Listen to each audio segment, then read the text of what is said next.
Good on YouTube. Nice. Good on Facebook. Gracias. And Rumble, it looks, there's this ads finished. I'll let you know for sure, but it looks good. And then Spreely, if we would not mind, I think I got the channels fixed. It should be on channel 1 tonight. What's going on, everybody? Welcome to the Don't Unfriend Me show. We're going to do something a little bit different for the pre-show.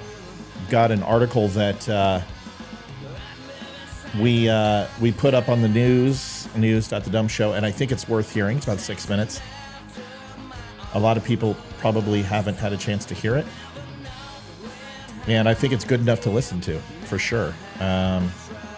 Seems to be having a very interesting reaction from people. Welcome. Sorry about last night. We had baseball, and that obviously impacts things. Let's get this started. Bubba, thank you for your order for your coffee. We appreciate it. We'll get that out to you as soon as we can. Fresh roasted and brewed. You can get it at thedumshow.com. It's amazing coffee.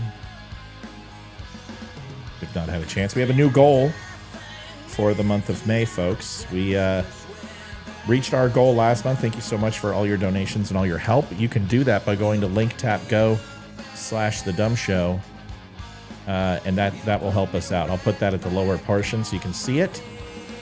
Please help out if you can. You can tip directly and you'll get your name and lights tonight, or you can just use PayPal, and that will show up in my email, and I'll give you some love and kudos. Let's go ahead and get to it. I want to play this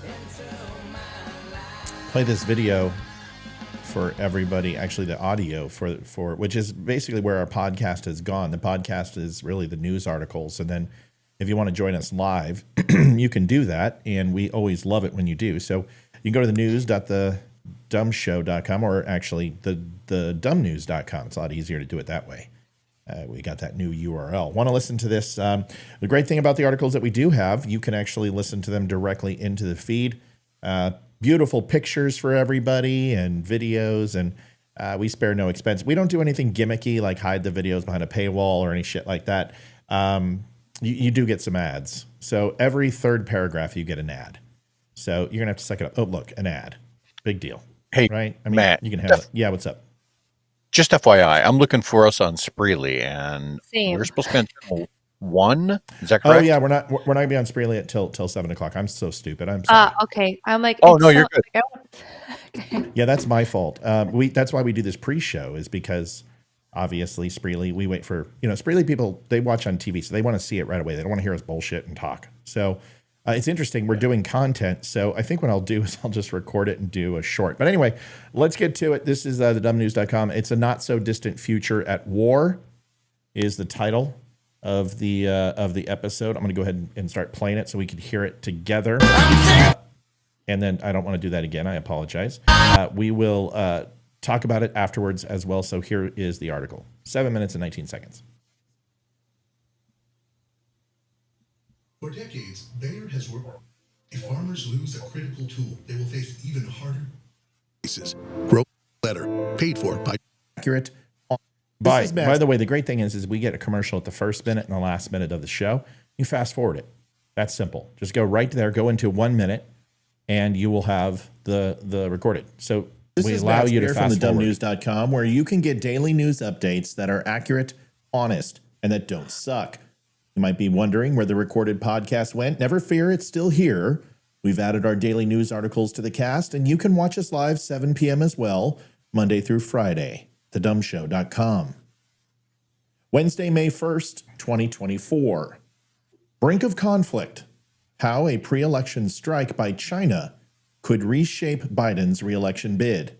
In a not-so-distant future, as the autumn season approaches, with its palette of red and gold in just a few months, the global stage is similarly undergoing a dramatic transformation, fraught with instability and tension.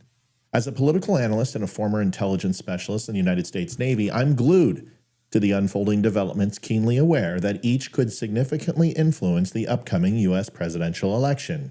3.5 years ago, I made a daring forecast.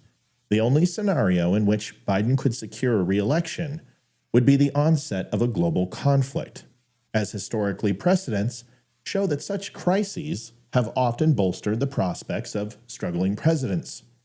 So please join me as we delve into this potentially destined and highly likely future scenario. It's late September and the U.S. presidential election looms. President Joe Biden faces a multifaceted challenge. Internationally, the atmosphere is charged with potential conflicts and diplomatic crises. And domestically, Biden is grappling with unfavorable poll numbers. In the Middle East, Israel finds itself at the heart of escalating regional tensions, creating a volatile environment that could impact global alliances. In Eastern Europe, the stability of Ukraine is once again under threat, with rumors of potential collapse in Kyiv, signaling a possible resurgence of broader conflict. Farther east, the Korean Peninsula is experiencing renewed strains as North Korea intensifies its missile testing, aggravating its already fraught relationship with South Korea.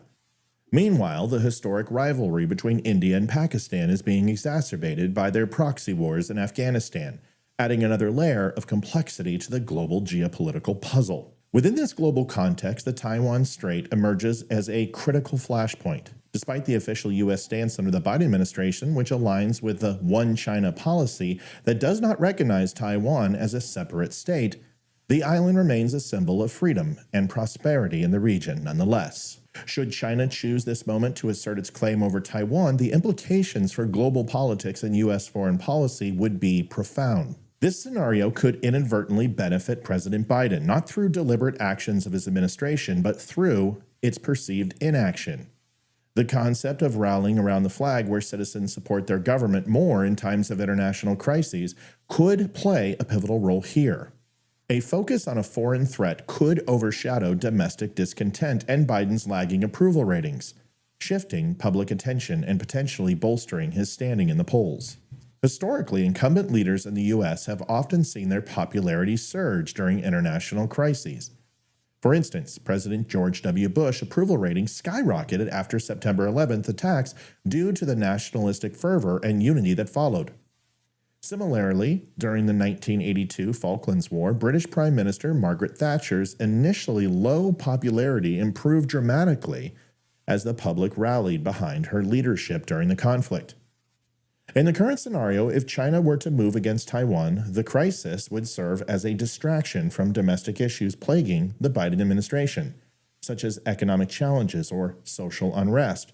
The administration's recent legislative actions, such as pushing for the sale of Chinese-owned TikTok and bolstering Taiwan's defenses, might then be viewed as anticipatory and strategic, despite previous criticisms. In Israel, the increasing hostilities could not only destabilize the region, but also compel the U.S. to reevaluate its strategic commitments and military presence in the Middle East, influencing global oil markets and economic stability. Similarly, the situation in Ukraine presents a stark reminder of the persistent threats to European security and the potential for a renewed refugee crisis, which would demand significant diplomatic and humanitarian responses. On the aforementioned Korean Peninsula, North Korea's missile tests serve as a stark reminder of the ongoing security challenges in Asia. Each missile launch by Pyongyang escalates the stakes, compelling the U.S. and its allies to bolster defense mechanisms and engage in precarious diplomatic negotiations that could sway public opinion back home. The India-Pakistan conflict, fueled by their engagements in Afghanistan, highlights the complexities of South Asian security dynamics.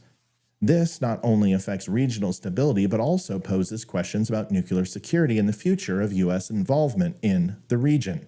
FBI Director Wray's warnings about Chinese cyber threats take on new significance in this complex international environment. If Chinese hackers were to exploit the vulnerabilities in U.S. infrastructure amidst a crisis involving Taiwan, the impact could be catastrophic, particularly if critical systems like the national power grid were compromised. This scenario would likely lead to increased governmental control over private and corporate data, ostensibly for national security reasons, raising significant concerns about privacy and civil liberties. These developments could lead to a situation where the Biden administration, while seemingly inactive on the foreign policy front, actually benefits electorally from the unfolding international crises. The administration's focus on these threats, whether real or perceived, could divert public attention from Biden's domestic policy failures or shortcomings, presenting him as a stable leader in turbulent times. As these scenarios unfold, the American public must navigate the complexities of global politics and its direct impact on national stability and democratic values. Understanding the interplay between domestic politics and international relations becomes crucial. Voters must discern between genuine security concerns and strategic political maneuvering, all while considering the long-term implications for U.S. foreign policy and civil liberties. The 2020s have proven to be a decade of unprecedented challenges and changes thus far. As we move closer to the U.S. presidential election, the ability of the electorate to analyze and respond to these developments will be pivotal. In this context, the unfolding international dramas are not just distant geopolitical events, but are intimately connected to the domestic political landscape and the choices that American voters will make at the polls. This isn't just about choosing a leader, it's about understanding the broader global context in which these elections occur, shaping the future not only of the United States, but of the world at large.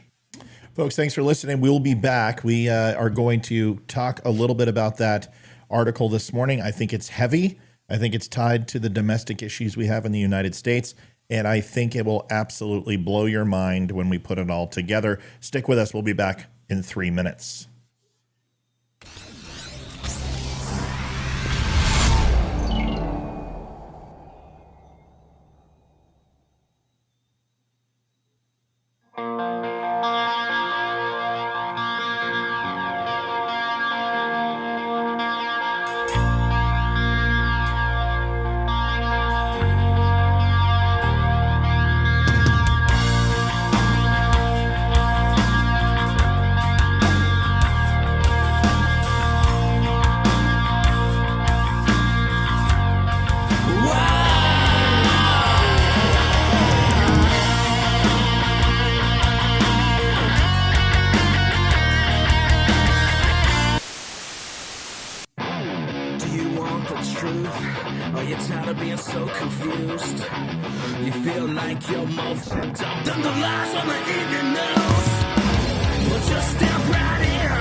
What's up, everybody? It's Ryan Weaver. I am on the Don't Unfriend Me show, otherwise known as The DUM Show, with host Matt Spear.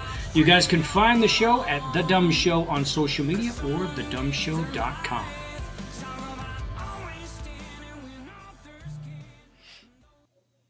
Adjusting transmitter output. This is the Don't Unfriend Me show with your hosts Matt, Leroy, Amy, Olivia and Mike. Geopolitics, military analysis and election coverage. Coming to you live on the Spreely.tv network and all major social media channels at The DUM Show. Honest, direct, unfiltered. We can agree, we can disagree. Just don't unfriend me. It's always so nice when you work I like so that guy's hard to put, voice. Yeah, you put a show together and you work your butt off, and then somebody goes, "Hey, Trump's live." Thanks for taking all my viewers. I really appreciate it. Yeah, Jeez, just really. wow. Thanks so much for us putting all that work in for you just to come and sandbag us. And hey, maybe next time you could bring in some hookers and some cocaine, and you can just sprinkle a little Well, trail now it's a away from the show, and that would be just as nice. Thanks so much. We appreciate it. Anyway, welcome to the Don't Unfriend Me show. Those of you remaining who didn't go see Trump live, yeah, I've got a small peen when it comes to Trump. I'm not going to be able to compete with him. I'm sorry. It's Donald frickin' Trump, but thanks. Anyway, go buy a Bible. I'm sure he needs the money. So we listened to listen, I've got a couple things. We've got at least an hour dedicated to the protests. We need it at least. Because there's a lot. And I think, we got to talk about it. Then we got the James O'Keefe release about the CIA, things I've been telling you the whole freaking time with Tapper and Brennan and everyone else. Literally holding information from Donald Trump saying that he would, it's mind boggling. We'll get to it. And now O'Keefe, there's some questionable tactics that he imposes with giving people a wee too many martinis and, things like that. And I think it creates some questionable material. And also it's kind of like, can you guys imagine if like all of a sudden you're sitting there and you're having a drink or, whatever, and then somebody sits down and it's Larry King? Would you be like, God. would you be like, oh my God, I'm gonna tell you all these things. Hold on, just here we go. Zip. I'm gonna zip and you're like, it's like somehow you just have this reality distortion field that you don't know it's Larry King in front of you. I mean, dude, everybody knows who James O'Keefe is, especially if you're in the CIA, the FBI, or you're working in the government, because they have literally updates, warning, don't talk to this guy. And there's plenty of other people. They did that with Borat, Sebastian Cohen or whatever the hell his name is. They put out. There's when. Yeah, when we were in that, we saw this type of stuff. So, it's interesting. Why are you talking to this guy? But either way, we're going to talk about that. And then we're going to talk and just take about 10 minutes to talk about the article you just heard in regards to kind of what could happen in a hypothetical situation before the election that would obviously something that we talked about a long time ago, where I felt that the only way Biden, even because I told you he was going to have the presidency like Carter, it was worse. That's exactly what played out. And, now I'm like, the only way he gets in because of the prediction of his presidency like Carter is a war situation. I think a lot of people have seen that in history. So let's get into it. Amy, I'd like to get your thoughts on what you had a chance to hear, and we'll kind of go from there. With the article, I mean, yeah. It's, gosh, sorry, I just got great news too from my kids. So I'm like a little so stop. Him, but, don't even sweat it. You didn't listen to it, and that's fine because you were busy doing something else. Why are you sorry? Yeah. Olivia didn't listen to it because she's taking a shower. I mean, we have things to do. We have a life. But let's hear about the good news. Let's hear about the good news. That's what I want to talk about. So my son has been taking guitar lessons. He's kind of like a savant with musical instruments. And he's only been taking them for, I don't know, a few months. And so he had auditions tonight for the whole school recital, and he was chosen. And I was like, don't get your hopes up. Cause like it's selected. It's not like it's not like a school-wide thing. It's just a few kids who get selected. So I'm just like over the moon. That's amazing. Yeah. So sorry. I'm so happy. Yeah. So proud mama moment. My daughter did not make that is a worth ignoring for sure. Sorry. Yeah. No, so, I would do the same thing. Yeah. Well, that's amazing. Good stuff. Very Leroy, your thoughts on overall intro so we can knock this out and then get to the heavy stuff that we've got. First of all, compliments to the narrator. It came off very smooth, very articulate. And I want to make sure that I am understanding kind of the point of the article correctly. And you tell me if I'm reading too much into this or if I'm taking it too far. Almost like we're aiming at the fact that, not fact, but we're theorizing that this whole thing has been kind of Biden's softness is kind of a chess move to kind of invite some level of conflict in an election year, right? That would play, at least in part to kind of that, what we covered the other night with Alan Lichtman's idea of either a foreign military success or failure and how that would play out in the media. If there's a current conflict that's going on between China and Taiwan, then most American voters, I think, would then say, no, look, we need to keep the current administration because they've already been kind of spun up. Is that what we're kind of theorizing? Kinda. Yes and no. There were 5 other situations globally that are already taking place. We already have conflict with Afghanistan, India, and Pakistan, proxy going there, North Korea and the Korean Peninsula, and South Korea, which is obviously going to flare up under destruction of Iran and Russia. You've got Ukraine and Russia. You've got Iran running proxy. So all of these things are already taking place. And the one thing that we haven't really heard from, or the country we haven't heard from, is China. Although China is sending rockets over, and they're sending over drones and things to that effect, it really is more of an antagonistic approach versus operationally directive. So the whole premise of this is that inaction ultimately will get a reaction. And that has been true on that's geopolitics 101. Everything you do, like economy, every action has an equal and opposite reaction.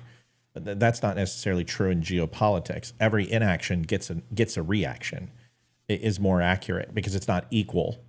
Most of the time, it's usually somebody sees a bellwether and makes a huge movement to maybe take over a certain aspect of the market, or influence currency, or take over a region of area that non-militaristically, but maybe from an economic standpoint. But geopolitically, it's usually within action comes a reaction.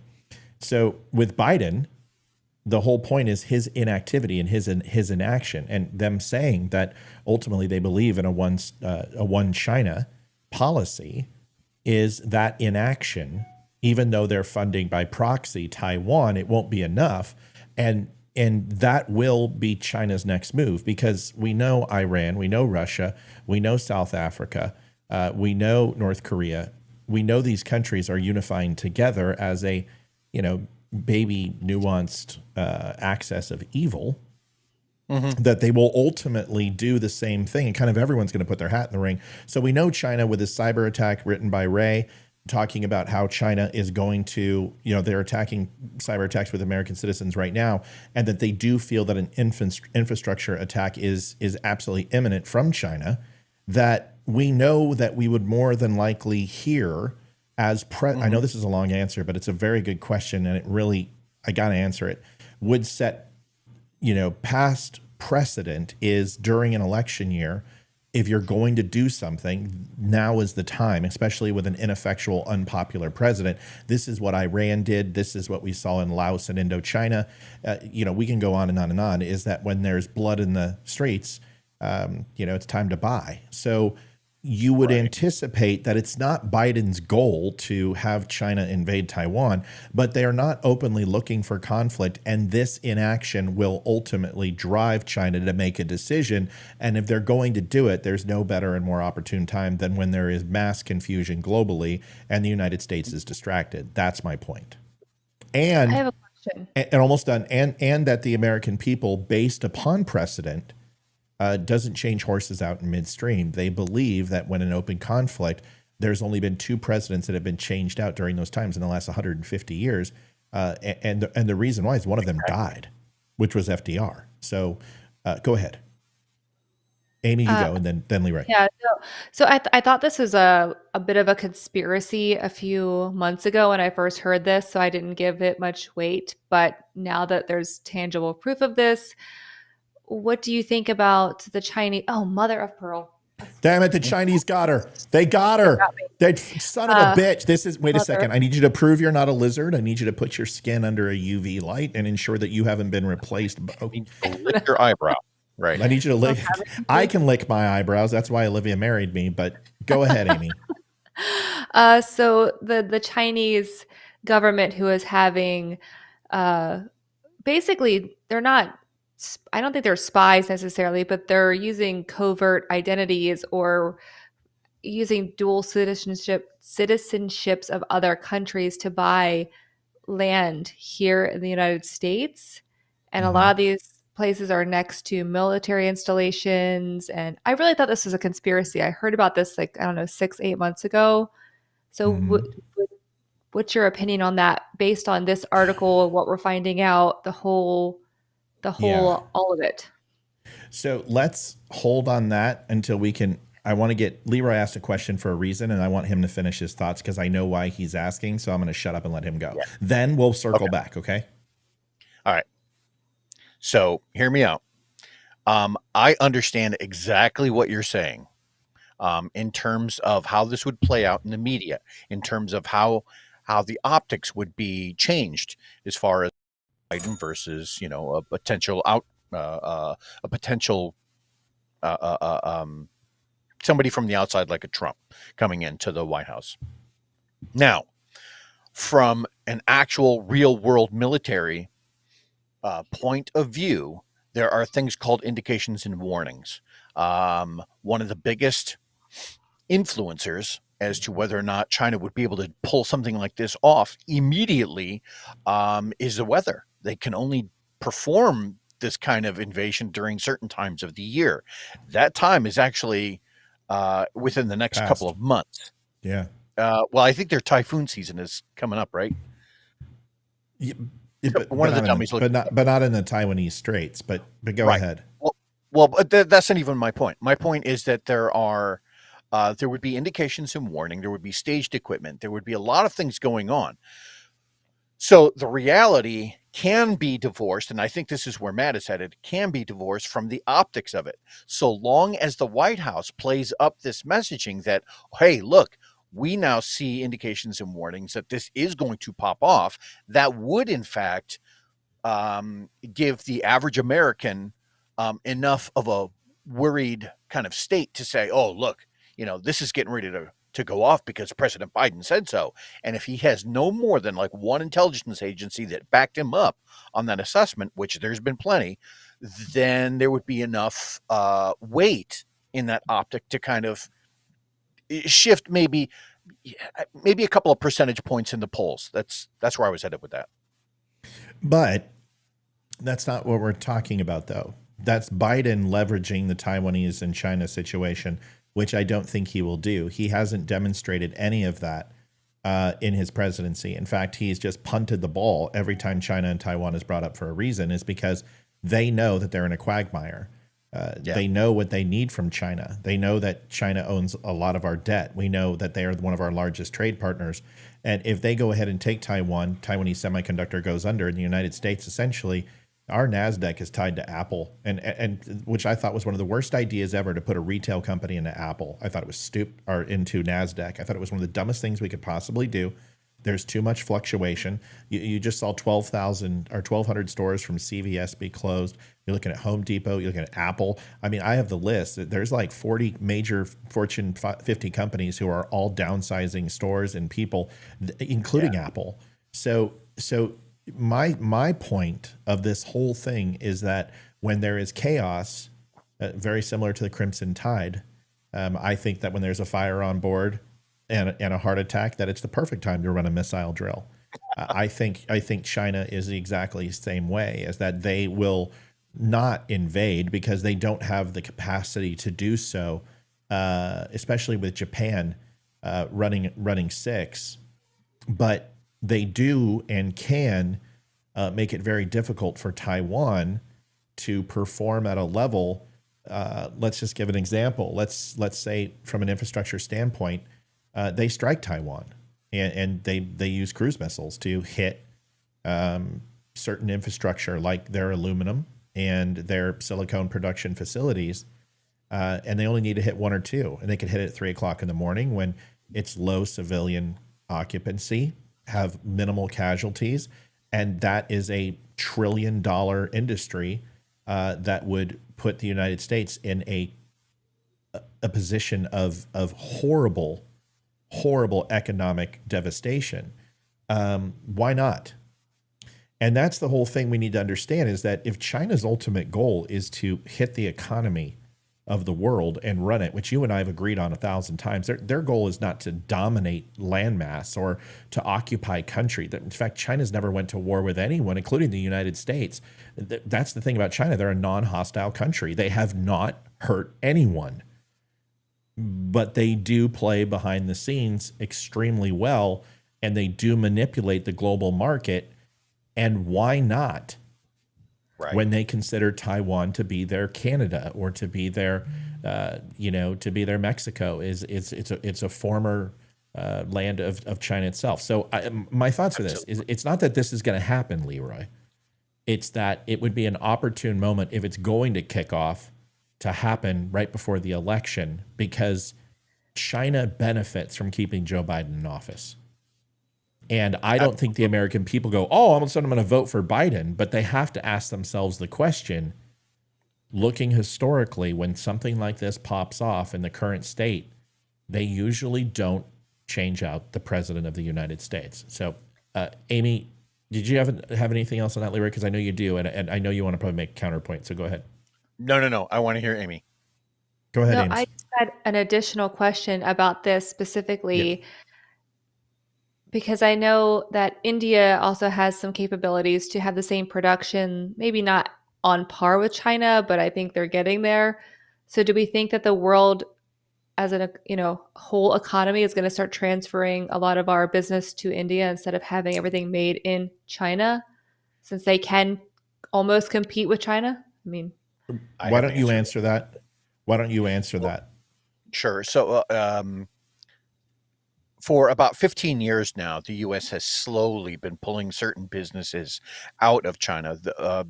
There are some businesses left, but a lot of it has up and been relocated to Mexico, and some of the smaller known businesses have even up and moved to places like Hungary. So they have been going through this transition for quite a while, which is why we're seeing such a slowdown in terms of the Chinese economy. Not that they were making a whole lot of money even when they were making the product, because that wasn't the point of it. The Chinese economy is the sole purpose is to make the world dependent upon their goods and to keep everyone in China as busy as humanly possible, because when you have a bunch of bored Chinese people, bad things happen when they start to gather collectively and then start talking shit about the government. So you want to keep them busy, and you want to make sure that you can, at least in some way, shape, or form, tie the world's economy to their labor force. And that has been kind of been eroded at for the last, say, 10 to 15 years. Does that answer? Yeah, I think it does. Can I do one quick question, and then I want to get back to yours about buying land and all of that? We just had a question that said, didn't Vietnam, or didn't China invade Vietnam in '79? There's a lot of nuance that's there. That wasn't just a straight up invasion where China just said unprovoked that we're going to go. It was over the Spratly Islands and the mistreatment of Chinese nationals in Hanoi. Vietnam had been conflicting with China for a long period of time, and predominantly civilian outskirts on borders to go into mainland China and to attack and take women and take children and do raids upon Chinese civilians. So that's a little bit different. I'm talking about an unprovoked. I'm talking about Japan, right? I'm talking about December 1941. I'm talking about Afghanistan. If you want to go ahead and lay it at Afghanistan's door. Ultimately with Russia, where Russia went into Afghanistan really unprovoked. You can look at all of these things. Even Vietnam, the United States went into Vietnam unprovoked. We went under the guise that it was for communism, but which ultimately was what it was. But we just saw the French get their living asses kicked, and Vietnam was a threat, and we were next up to bat. So in Indonesia and all of that, my point is that China is not an aggressor. Yes, I mean, you can even talk about Tibet and China. Right. They have had conflicts. I'm not saying that, but downright going in and wiping out an entire country or trying to do what Genghis Khan did or what Hitler did or the Bolshevik, it's not even remotely close, because China's never done that. They've just treated their own people like shit for millennia and destroyed and killed their own people, but that doesn't mean China's good. It just means on the global stage, they're not necessarily a militaristic threat like everyone pretends they are. They've got the means, they just don't necessarily do it. Now, whether that changes or not is going to be dependent upon a lot of situations. Amy, to answer your question, go ahead, Leroy, and then I'll get to Amy's question. I was just going to say to Matt's point, something he said about 2 minutes ago is spot on. They've never been the first out of the gate in terms of aggression. They're more or less like the guy behind the curtain in The Wizard of Oz. They like to work. They like to work things behind the scene if at all possible. Yeah. Yeah.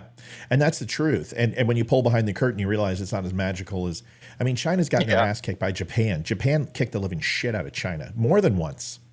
So it's not like China is, you know, you can have billions of people and you can spend trillions of dollars on military equipment, but that doesn't mean you're bred for fighting. It doesn't mean you're bred for war. In fact, Russia has been a thorn in the side of China because they are and have been at perpetual war since their existence. China hasn't. China has literally went through and destroyed their population and used them as slaves. And they haven't built up the tolerance of a war fighter mentality like the Japanese did. It's just a different culture in China of oppression. Therefore, the populace isn't hungry to fight for the oppressors. And it's not that they're not warriors. It's not that you want to get into a war in Asia. The point is that they have a very different disposition about how they go for global dominance. And it's through the economy, not through military superiority. Absolutely. So my point is the whole article is a pretense on a what if scenario, like the Thinker and Marvel. It's what if all the cards fell, would this help Joe Biden get reelected? No, of course not. I don't think there's anything that's going to help him get reelected. But if China decides to go ahead and pop off a couple cruise missiles and go ahead and light Taiwan up, Joe Biden is going to have to act. And if he doesn't have to necessarily do Ukraine. He doesn't have to worry about Israel. But if Taiwan falls, United States is fucked. And I think Joe Biden will have to do it.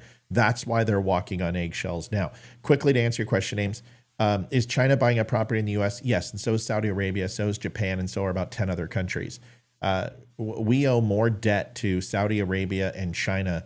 Those are our two largest debt to income ratio as far as who we owe. And property is being bought up all over the place. Would I be horribly concerned with that? Yeah, I don't know. You know what I'm concerned with? And I'll tell you, is I had an opportunity to go ahead and go into the grocery store the other day. And I started walking down the aisles. And I said, I'm going to walk down each aisle and I'm going to try to find out which food companies are here predominantly. And then I'm going to go ahead and try to find out which companies produce the most food in these aisles. And I got down, I think, the dressing aisle and the chip aisle. And I saw a video of a guy that did something very similar on Instagram. And he went down the chemical aisle and he went down and saw Dow and DuPont and, you know, all this other stuff, an Arm & Hammer.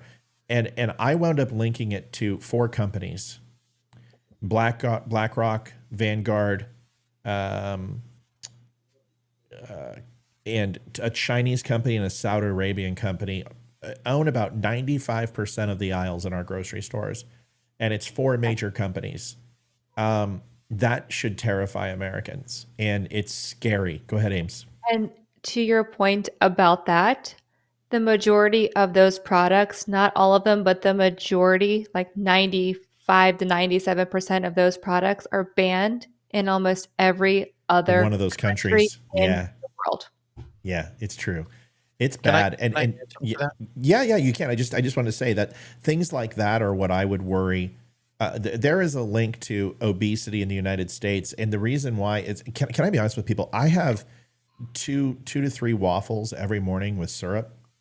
I have 3 pieces of toast with strawberry jam. And I have a 3-egg and 5-egg white omelet with turkey and avocado and cheese. And that is my 1,200 calorie breakfast morning meal that sustains me throughout the day. And I lift and I hit it. And it's guess what?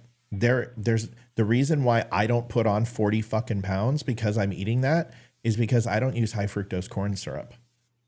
My syrup is natural cane sugar and my jam is natural cane sugar and it's not high fructose corn syrup, because if I was to use high fructose corn syrup, I would add an additional 120 grams of sugar. That is 3 times my daily allotment of sugar in one sitting. And I'm telling you, the stuff that we're eating and the preservatives that we have in our food, we're killing people for a reason, because other countries don't look like us. Other countries don't have the mortality rate and the morbidity rate when it comes to dying because of cardiovascular disease and inactivity and heart attacks. I mean, United States is an outlier in a lot of medical issues. Leroy, go ahead, buddy. In terms of what we were talking about, in terms of China buying land here, not something I would necessarily worry about. I want to make sure that all the dummies can relieve their minds a little bit. When you see it, Japan did this. This was huge back in the 90s. It was a major story. They bought all sorts of land in the mid 90s. They bought Rockefeller Center, and a lot of Americans back in the day, the Wall Street Journal did a story on this saying, "Oh my God, Japan now owns this much land, and they're gonna overtake us economically, and they're gonna end up owning most of the United States." That was the worry for the day. Then their economy crashed, and what all of the financial analysts realized after the fact was that the reason they were doing that is because the people that were in the know in Japan were buying assets that were safer because they knew their own economy was about to pop. And we're seeing the same thing here and now with China. And China's economy's been tanking for a while now. So when you see them buying all of this land and making all of these investments exterior to their own country, there's a reason for that. It's because they're trying to move that money into safer investments because they know that their own system is on the verge of crumbling. I just want to make sure that everyone knew that. There's nothing else there. It is a fucking excellent point. And comparing the House of the Rising Sun and to this is, I mean, you can just go watch the movie with Wesley Snipes and Sean Connery. What the hell was that called? Rising Sun, I think. Rising Sun. And it that had a vector in it. It what? That had a vector in it, a Vector W2. It was a supercar, an American supercar. Yep. I remember. And that movie was based upon the hysteria. There were many books written. Michael Crichton wrote a great one in regards to it. And he's absolutely right. The electronic boom of Sony and the camera industry and the vehicle industry literally propelled Japan into just the buying power that was immense. But then those markets fell out. And China's number one is mass exporting cheap goods, which more and more American companies are stopping that. And China is going to have to realize that Americans are already paying more. And when we get back down from the inflation bubble and the depreciation of our dollar bubble, I think Americans are not going to be as numb to paying a little bit more as they are right now, because they can say, listen, I can still take a 50% cut on what I was paying 6 months ago, buy American, and it's still cheaper than where I was. So I think America, we've stimulated the buying power mentally of Americans. Now we just need the dollar to catch up. And when that happens, I think China is going to be left with holding the bag, that a lot of their exports are not going to be what they once were. Ames, anything else you want to throw on that? Great fucking conversation, man. This is why I wanted to do this, because I knew everyone would have a take. Ames? Yeah, no, I think that's it. Okay. You guys answered my question, so thank you. Okay, good stuff. So, hey, it's an article. It's an interesting. It was a what if, and on. Do I anticipate China attacking Taiwan? No. Do I anticipate them continuing to poke the United States? Yes. And they will absolutely not stop until they achieve what they want, which is for their military might to catch up to their resolve. We'll see if it does. I mean, you guys got to understand, China is never going to catch the United States. It's just not going to happen. And they can try, but they don't have the energy. They don't have the power. They don't have the technology. I mean, it's really, truly, the United States has really secured itself for the next 50 to 100 years from its military might, as long as it continues to do so. Anyway, let's go ahead and kick. Jessica says, aren't we bolstering China's economy with all these minerals we have to buy for electric vehicles? That's pittance. I mean, if you want to worry about anything, worry about the semiconductor market, because if you want to talk from an electronic standpoint, we give more money to Taiwan for aluminum and semiconductors than we do just about anything else for any other country. We spent a lot of money there. I mean, it costs a lot to make 100 million iPhones. It costs a lot to make 100 million Samsung smartphones. It costs a lot to make computers. To make PS5s, to make smart technology is in everything. On my desk right here, I have got 10 smart chips. 10. I mean, it's incredible. Go ahead. If I can add something to that, there's not a lot that I can say that's positive about the current administration, but the idea of them at least saying, "Hey, let's bring some of that. We're going to give some tax breaks and give some incentives to companies that move their chip manufacturing back to the United States," and that was called the Chips and Whatever Act. That was one of the smarter things that I've seen this administration do. I wasn't real happy about the level of money that they wanted to throw at the problem, but at least now you have, there's going to be a major manufacturing plant here in Ohio run by Intel, and I am to understand that there's another one that's being built. That one, I don't know where that one was going to go. Yeah, but that would give some level of independence between us and Taiwan. Sorry. The problem with the CHIPS and Science Act is that it was $52.7 billion.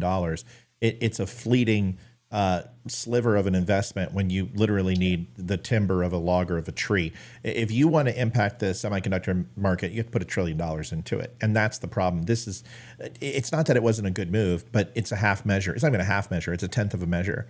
The amount of money we put into it, we put more into. Give you an example. We put more into redistribution of aquifers and salmon routes in the Pacific Northwest than we did the semiconductor market. If that tells you anything, I mean, fuck, dude.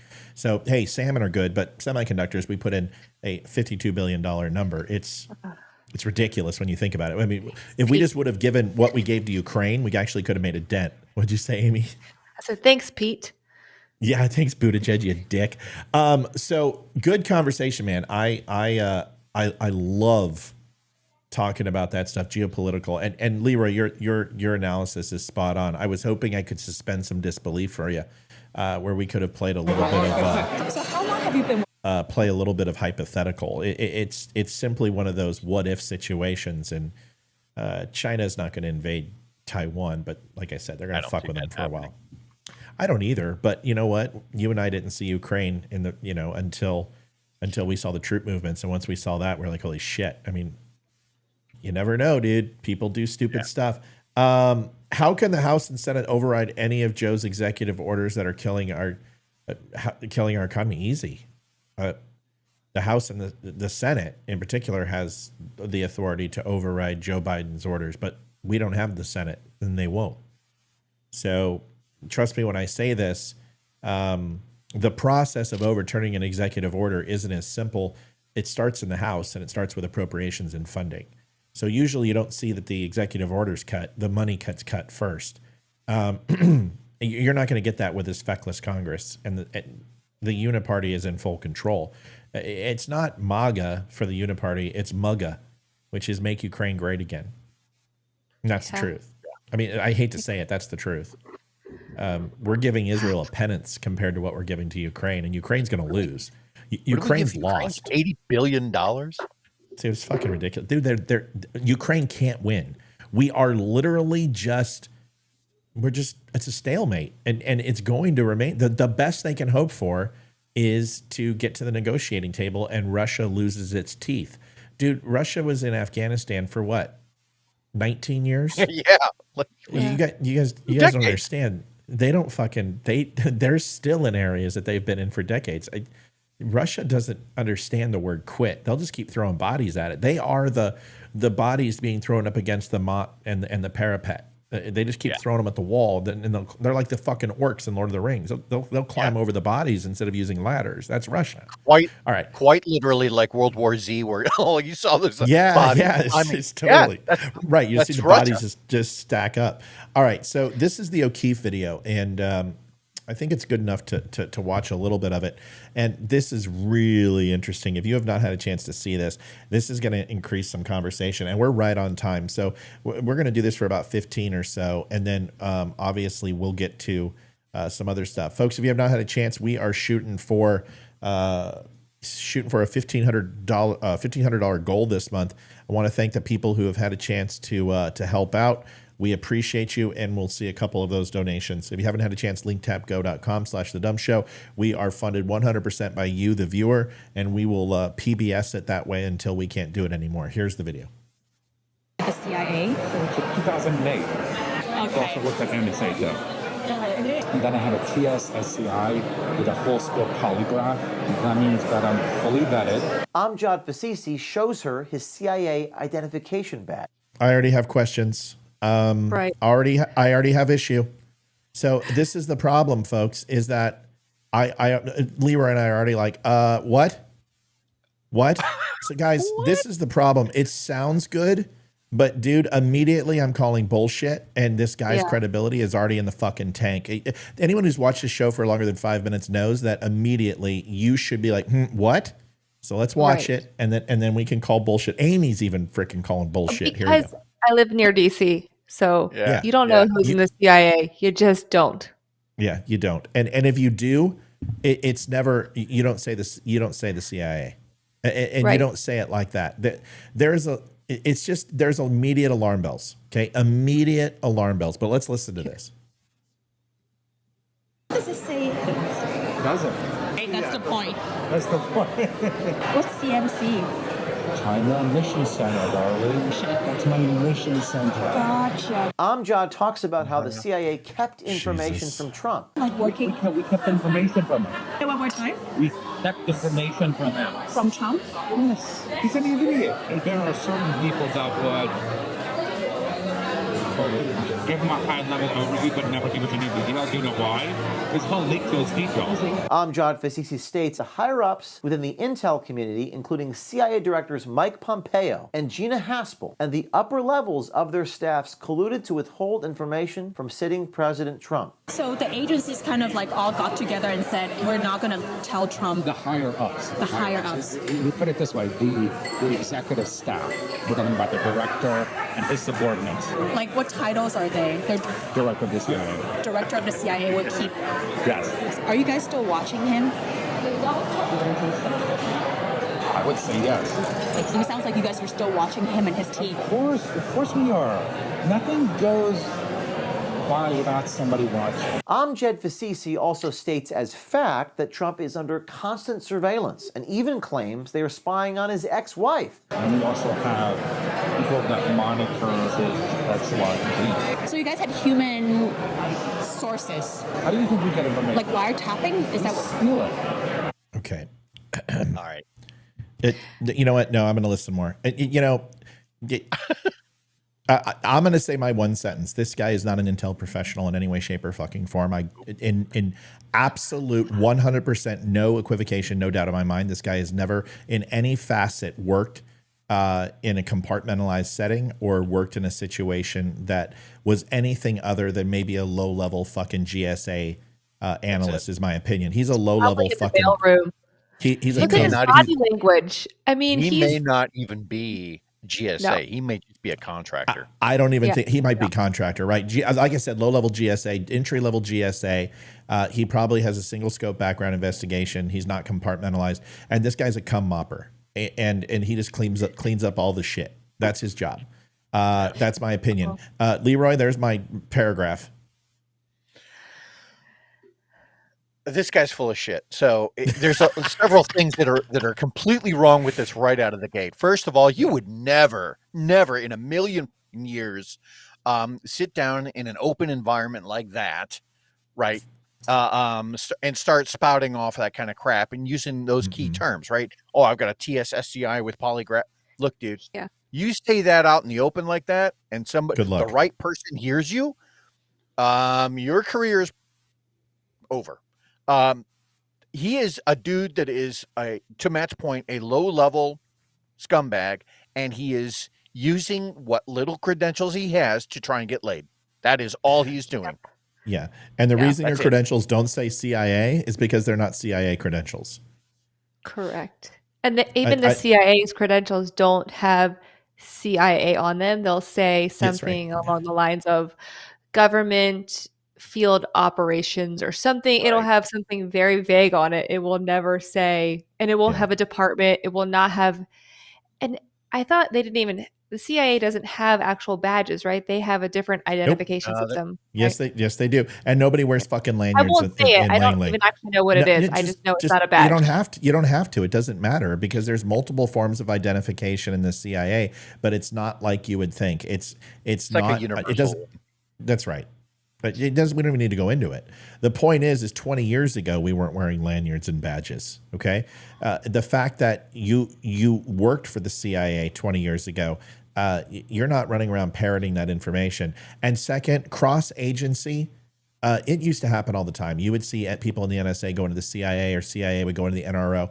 It is not as common as you think in GS positions. Contracting, completely a different story. But in GS positions, usually they like to stay home and they season people because what they found is that people were becoming sporadic in their training and not specialized because they're becoming overbroad in multiple different facets of their skill set.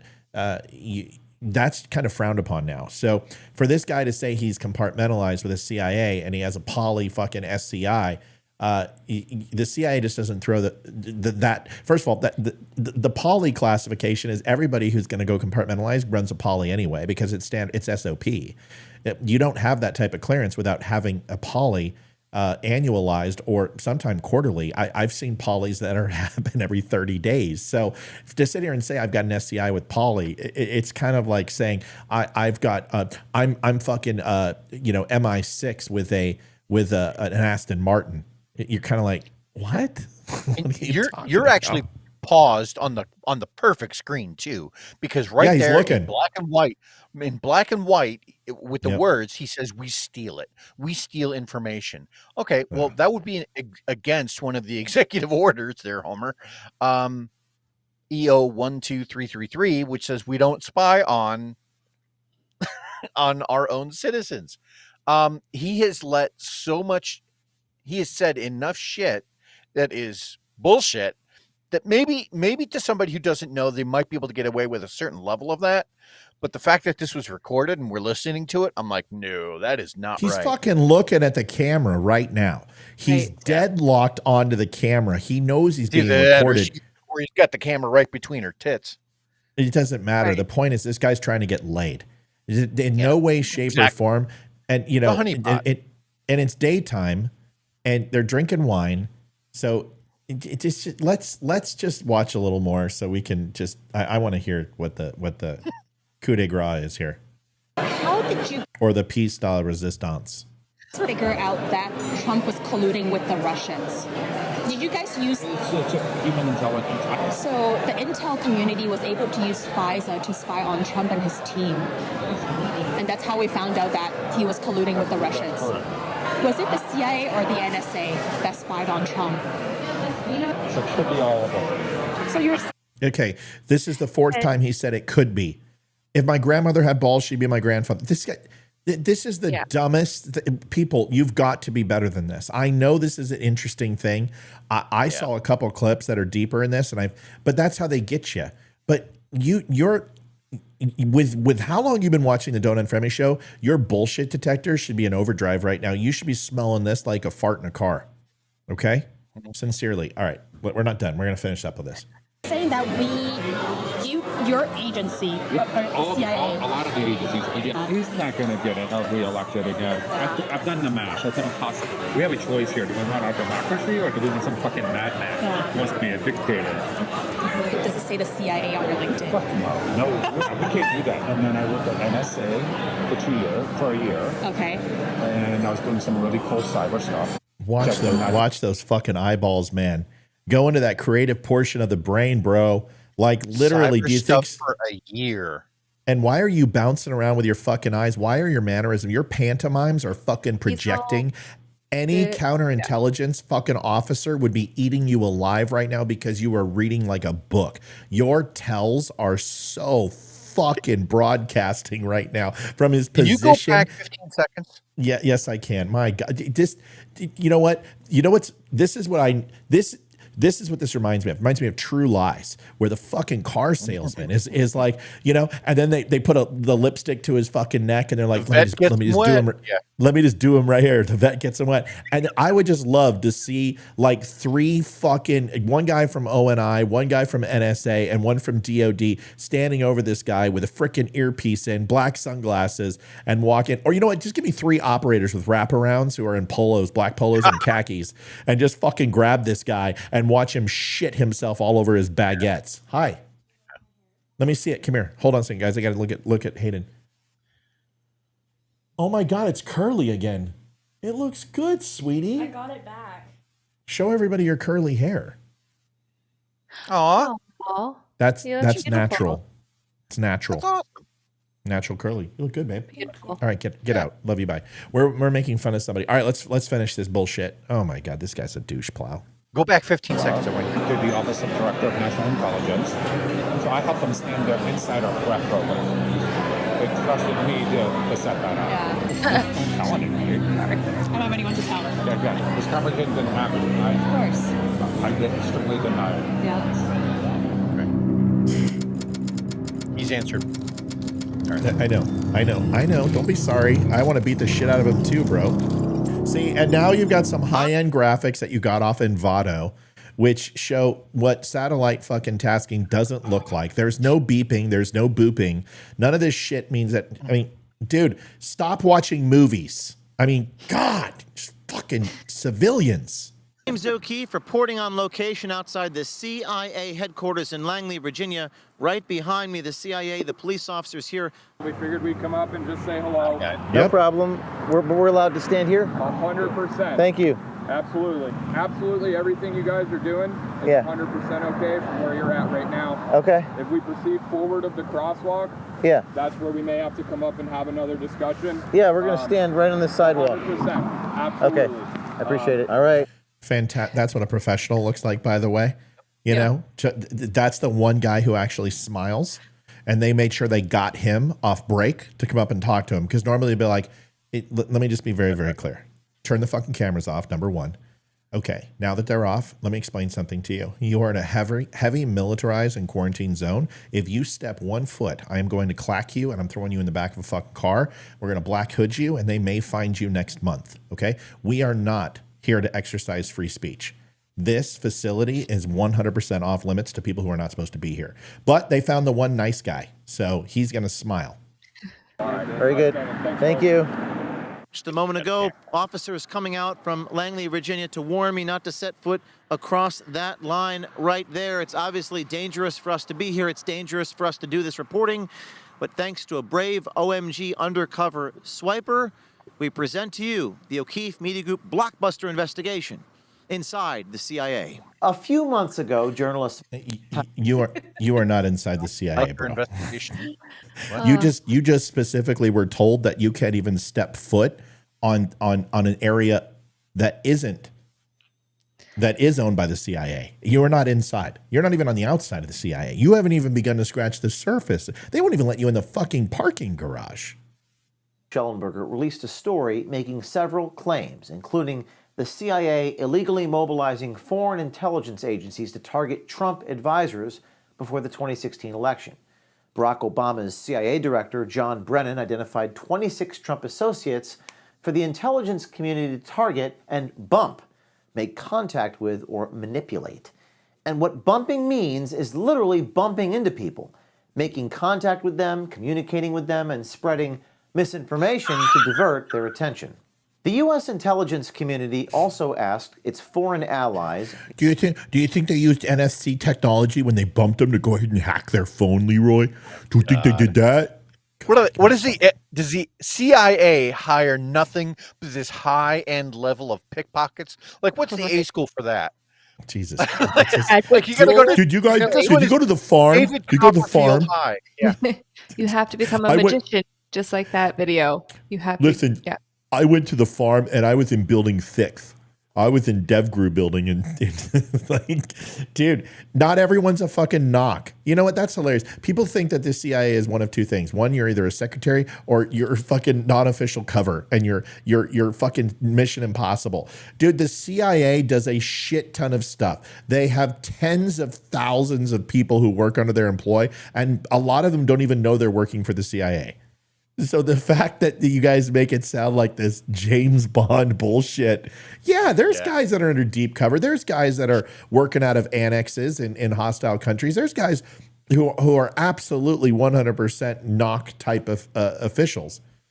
And there's case officers out there, but they're not going to come and talk to you in a Washington restaurant where there's people around and not literally take precautions. The first thing I would do is sit at a table is say, I would sweep for any type of recording devices, and I'm not going to pull out a little fucking wand. I'm literally going to use my eyes. I'm going to look and read the person sitting across from me. And if I'm truly counterintelligence like this guy says he is, he's going to fucking figure out that this lady's recording just by her line of questioning, which is so fucking obvious that she's fishing for information. Give me a break.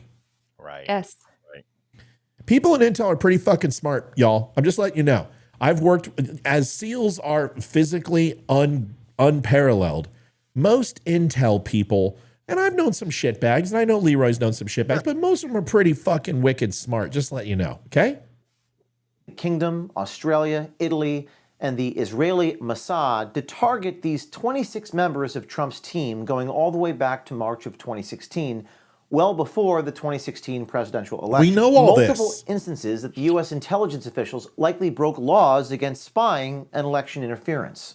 Former CIA Director Gina Haspel blocked the release of a binder that included evidence that may have identified her role in the Trump-Russia collusion hoax. This activity was illegal, both because U.S. law prohibits such intelligence gathering unless authorized by a Foreign Intelligence Surveillance Act, that's FISA warrant, and because the weaponization of the intelligence community for political purposes constitutes election interference. The first of the intelligence community's surveillance targets appeared to be a former Defense Intelligence Agency, that's DIA head, and would-be Trump National Security Advisor Michael Flynn. Another target was staffer George Papadopoulos. In 2018, HPSCI, the House Permanent Select Committee on Intelligence, released a 243-page report clearing Trump of allegations that he and his team colluded with Russia to interfere with the 2016 election. However, sources close to the House Permanent Select Committee, led by Adam Schiff, covertly... All right, so we're 6 minutes in, and this is what's called burying the lead, okay? You have given no information that is pertinent or isn't already known. Everything you're saying has already been vetted and is absolutely true, okay? So show me the smoking gun, right? Show me the smoking gun so I can be like, oh my God. Because right now, this has been, and nobody cares.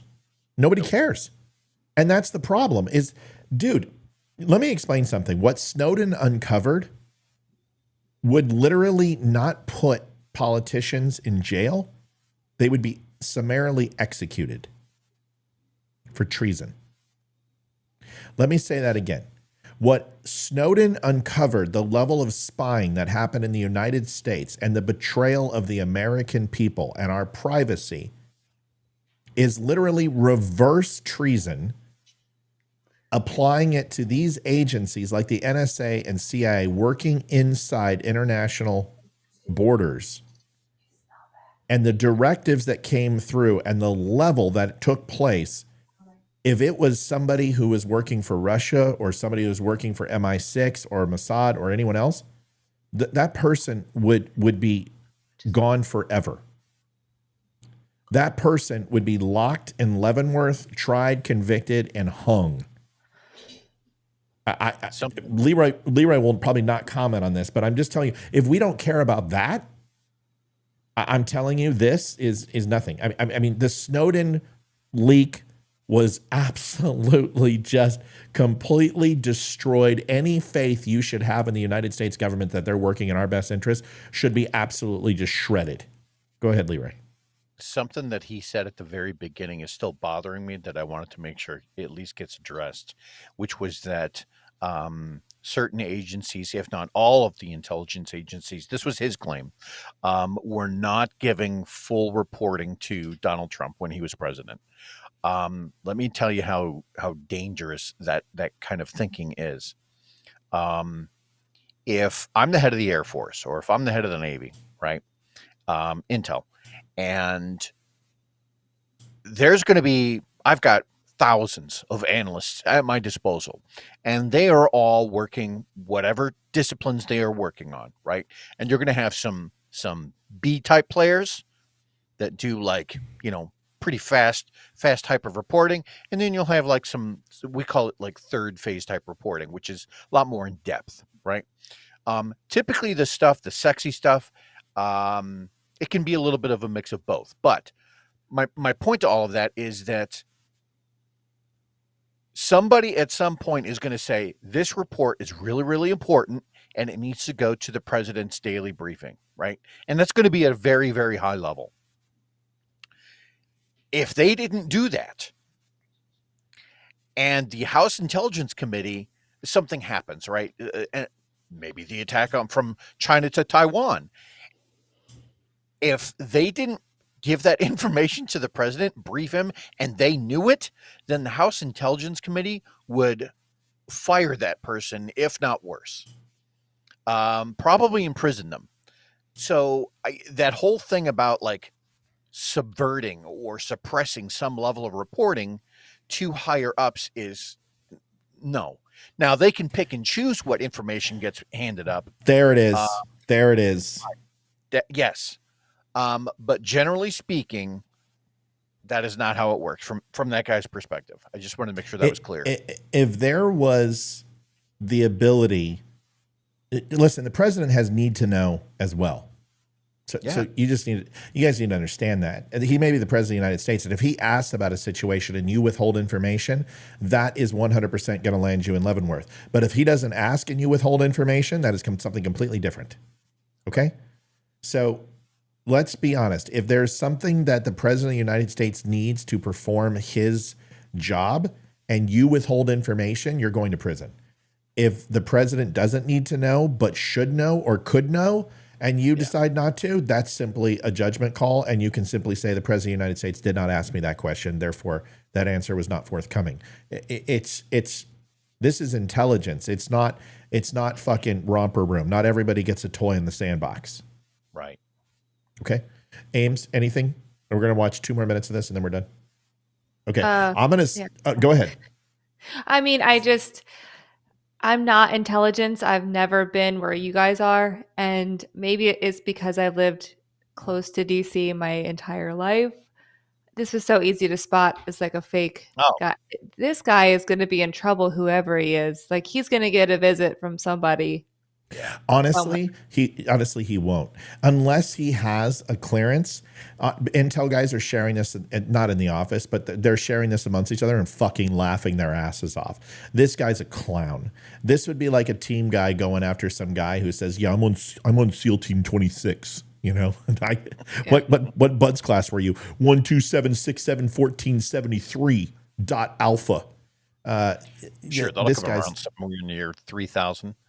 This guy's a fuck. I mean, he's just a fuck. He's a waste. And like I said, he's a low-level staffer. And yeah, he'll get a knock.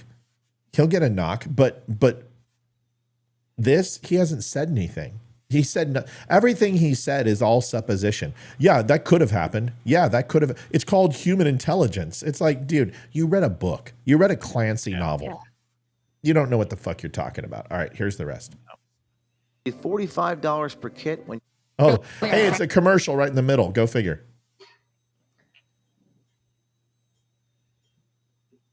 How do you think we get it? Like, why? Yeah. Is that what? Okay. All right, I'm done. Can I just say one other thing that my keen sense of intelligence collection is just coming off, and this just honestly is not human. This is radiant. My gaydar is going off, and that guy's gayer than a $3 bill. I promise you, that guy catches.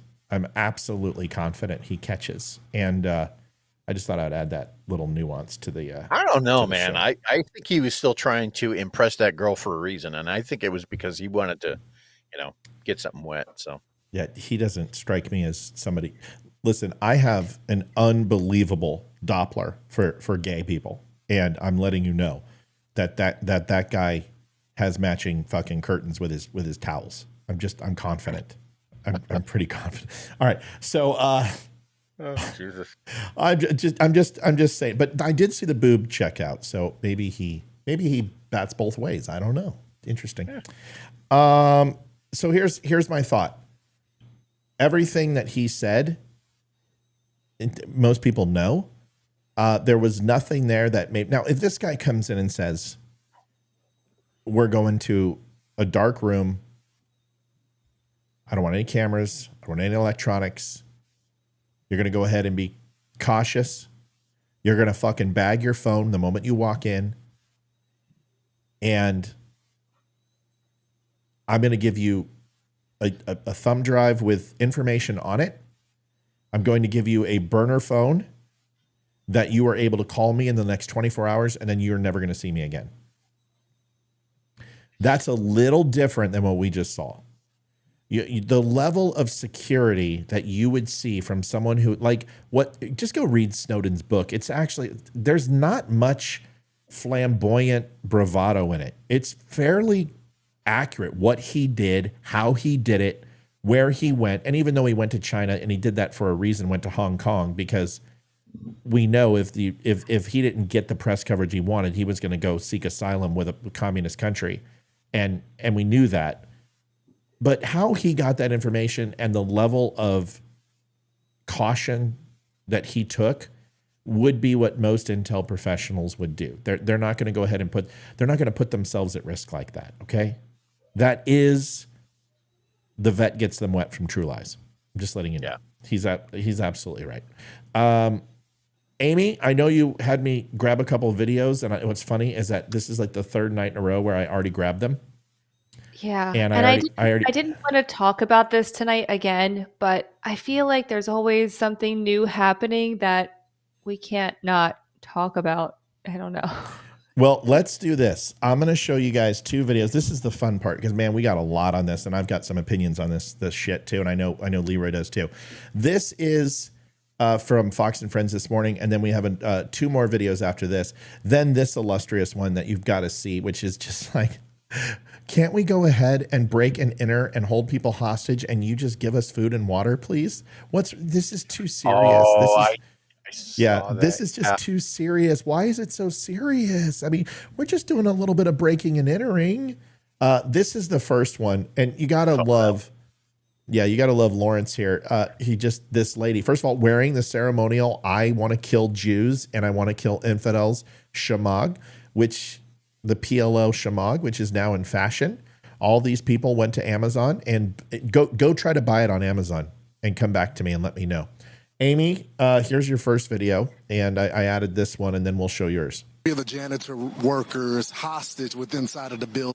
How did Snowden get the information that he has? Well, Snowden, Snowden propelled through the intelligence ranks because he had a ungodly ability for code and segmenting information that wasn't readily accessible through essentially what you guys call cyber hacking. Snowden was prolific at coding, was prolific at equations, was able to do chaos theory and equations in his head. He's very, very intelligent. He propelled through cybersecurity very, very quickly. He propelled through the NSA, worked in the CIA as well. He had multiple agencies on his resume as well. And that's why I told you a lot of that died with Snowden, where people were cross-pollinating between agencies. But his career, he advanced very quickly for what he did. And he was in, it's a long conversation, but it's a very interesting read. If you haven't read the book, do that, and you can actually get some perspective. And there's been several books written on him. Do you want to say anything about Snowden, Leroy, besides that you hate his guts? Nope. I do hate his guts. Leroy fucking hates his guts. And I'm not a Snowden fan. There are relatively few people, Americans, that I would openly say that person should be shot in the face with a large gauge shotgun, but he's one of them. Yep. I'm not a big Snowden fan either. I'm not going to say that he's an idiot. I'm not going to say that we can't do this tonight, but we got to watch this. Let's watch this, and then we'll do this another night, because I would totally want to do Snowden some other evening. Here we go. I think that's a really false narrative. That's what the janitors are saying, that they weren't allowed to leave. I think that that's a really false narrative. Even if the janitors are saying that, you're saying that that's not true. I think that it's a really false narrative that the students took anyone hostage. How do you feel about some of the Jewish students saying that they don't feel safe here on campus? I think that this is also a really false narrative that's being promoted. Do you think October 7th and the attack that happened is a false narrative? Do you believe that some of the women were raped? My colleague just came back. So this is what happened. Can you get out of my face, please? So this is what you see at these protests. Once you get into the nitty gritty of what happened on October the 7th, the rape of women, what's happening there, they deny what happened. As you know, that is actually factual now, that the janitorial workers were blocked inside of the building. And anytime you bring that up, the Jewish cause, the Jewish people, the kids that feel unsafe on campus, they deny the reality of it, guys. All right, so that's number one. That's a really false narrative. That's a really false narrative. That's a really bad argument. Yeah. Can you stop making sense? That's just a false narrative. It's a false narrative because it's factual, and I don't like facts, and it's hurting my story. So we need that T-shirt too. We need Mamala and then false narrative. Will you remind me? I'm gonna make two shirts. Guys, do me a favor. If you have not had a chance, please stop by and go to linktapgo/the DUM Show. It's now a new month. We are shooting for a new goal to help us continue to keep the show free. Go to linktapgo/the DUM Show. You can donate and tip. You can do the tip and it'll pop up right away, free of any type of drama. Or you can go to PayPal and do it, and then I'll look it up and I'll make sure that you get some credit for it. Thank you guys. Helps out tremendously. And I'm working on something. I think what I'm going to start doing is try to get some T-shirts. And if you donate a certain amount, you get a free T-shirt. You know, I'm going to get to that point. I just need to come up with a way to do it so it's financially a good thing. Anthony Cabasa, give him credit. This guy, this is why you can't keep a secret. This is the camp, and the police have it completely quarantined off, but they don't control the airspace. So the FAA does not control 30 feet above. If this thing enters certain areas in Washington, D.C., you can't even fly a drone. You have to have a license to fly in Washington, D.C. to fly a drone, and you've got to have permission. You can't get it anywhere. But in this case, this is the truth. Olivia used to fly drones for Valor, and anytime she had a house in D.C. area, she couldn't go and film it because you can't get the drone up. It won't even fly. They won't even work. You have to go to the neighbors across the street and ask if you can get on their roof to take a photo to get the aerial view. I know. It's the truth, man. Yes. You can't go up at all. Yeah, you can't. So it's not like DC, but 30 feet and above is pretty much residential airspace. And anything above that, the FAA owns. This is also a loophole. If you have a flagpole on your house, just make sure your truck No, it's still 100%. But if you have a balloon that, okay, yeah. If it's Chinese, but this is how I got past the flagpole in my front yard. Is the homeowners association came in and they wanted to take down my flagpole, and I said, "You'll take it down over my dead body." I've owned 4 homes, and every single one of them, the first thing I do is I put a 30-foot flagpole in, and they said, "Well, the homeowners associations can oversee that space since it's not above 30 feet. So I just added a truck to the top of the pole. And according to regulation, now that it's an FAA airspace, it's up to the FAA to remove that. And the FAA has no fucking interest in taking down a flagpole because it doesn't encroach on them, and it's completely ridiculous. And the HOA were just like, fuck it, we're not going to win this. And they said, the last thing we're going to do is decide to be the only HOA in America who goes after a veteran who has a flag outside their house. We're going to let you go ahead and live on this one. But this is it. He puts up a drone, citizen journalist, and look at this shit. I mean, if this doesn't scream to you what we're going to tell you about this protest, how it is completely staged, is completely fake, and it's complete fucking bullshit. Watch this. Sorry for the language. Now, they haven't figured out how to do laser mics on drones yet, or if they do, they're too expensive. But they're teaching hand-to-hand What? Hand-to-hand. Is he miming? That's what I thought. Yeah. No, they're teaching hand-to-hand combat to these Burger King employees. Look at these people. This is such a joke. Look at this lady right here is like 700 pounds. Lady, all you got to do is sit on people. All the tents. Look at this. It's all like they're all the same type of tents. They're all brand new. I wonder where they got them from. God, they're all pastel too. Oh, they look like a rainbow flag. Yeah. Yeah. Look at they're making their signs. What's the tarp for? I'm curious. I don't know. On the middle of the sidewalk. Is that like for? I got no idea. It's where they pour out the lube. Oh, I think they're praying there. That's why there looks like a prayer carpet, whatever they call it. Sorry, I don't know the correct term. So they call that a flying carpet. So there's this, and then here's the video that Amy wanted us to share, which is so priceless. I saw this morning and I pissed myself laughing. This is great. Just breaking the law. This isn't fair. I love the guy behind her too. Like, oh yeah. But look at the fucking everybody's. Didn't I tell you, man? I was the only person who teed off on this the ceremonial shamag, and I was the first one to tell you about this. They're still not talking about it. Why doesn't somebody say that they are wearing PLO terrorist organization, Hezbollah, Hamas, IRGC? Why they're all wearing terrorist fucking shamags. Why doesn't someone say something? With a crop top, who's probably I'm gonna guess that man is openly a homosexual who would be killed by Hamas for wearing. This guy's got a security clearance with lie detector test, a polygraph, because he's as gay as the other guy. I love the duality of what that dude is doing. He's got his terrorist garb on, but he's like, am I showing enough midriff? Right.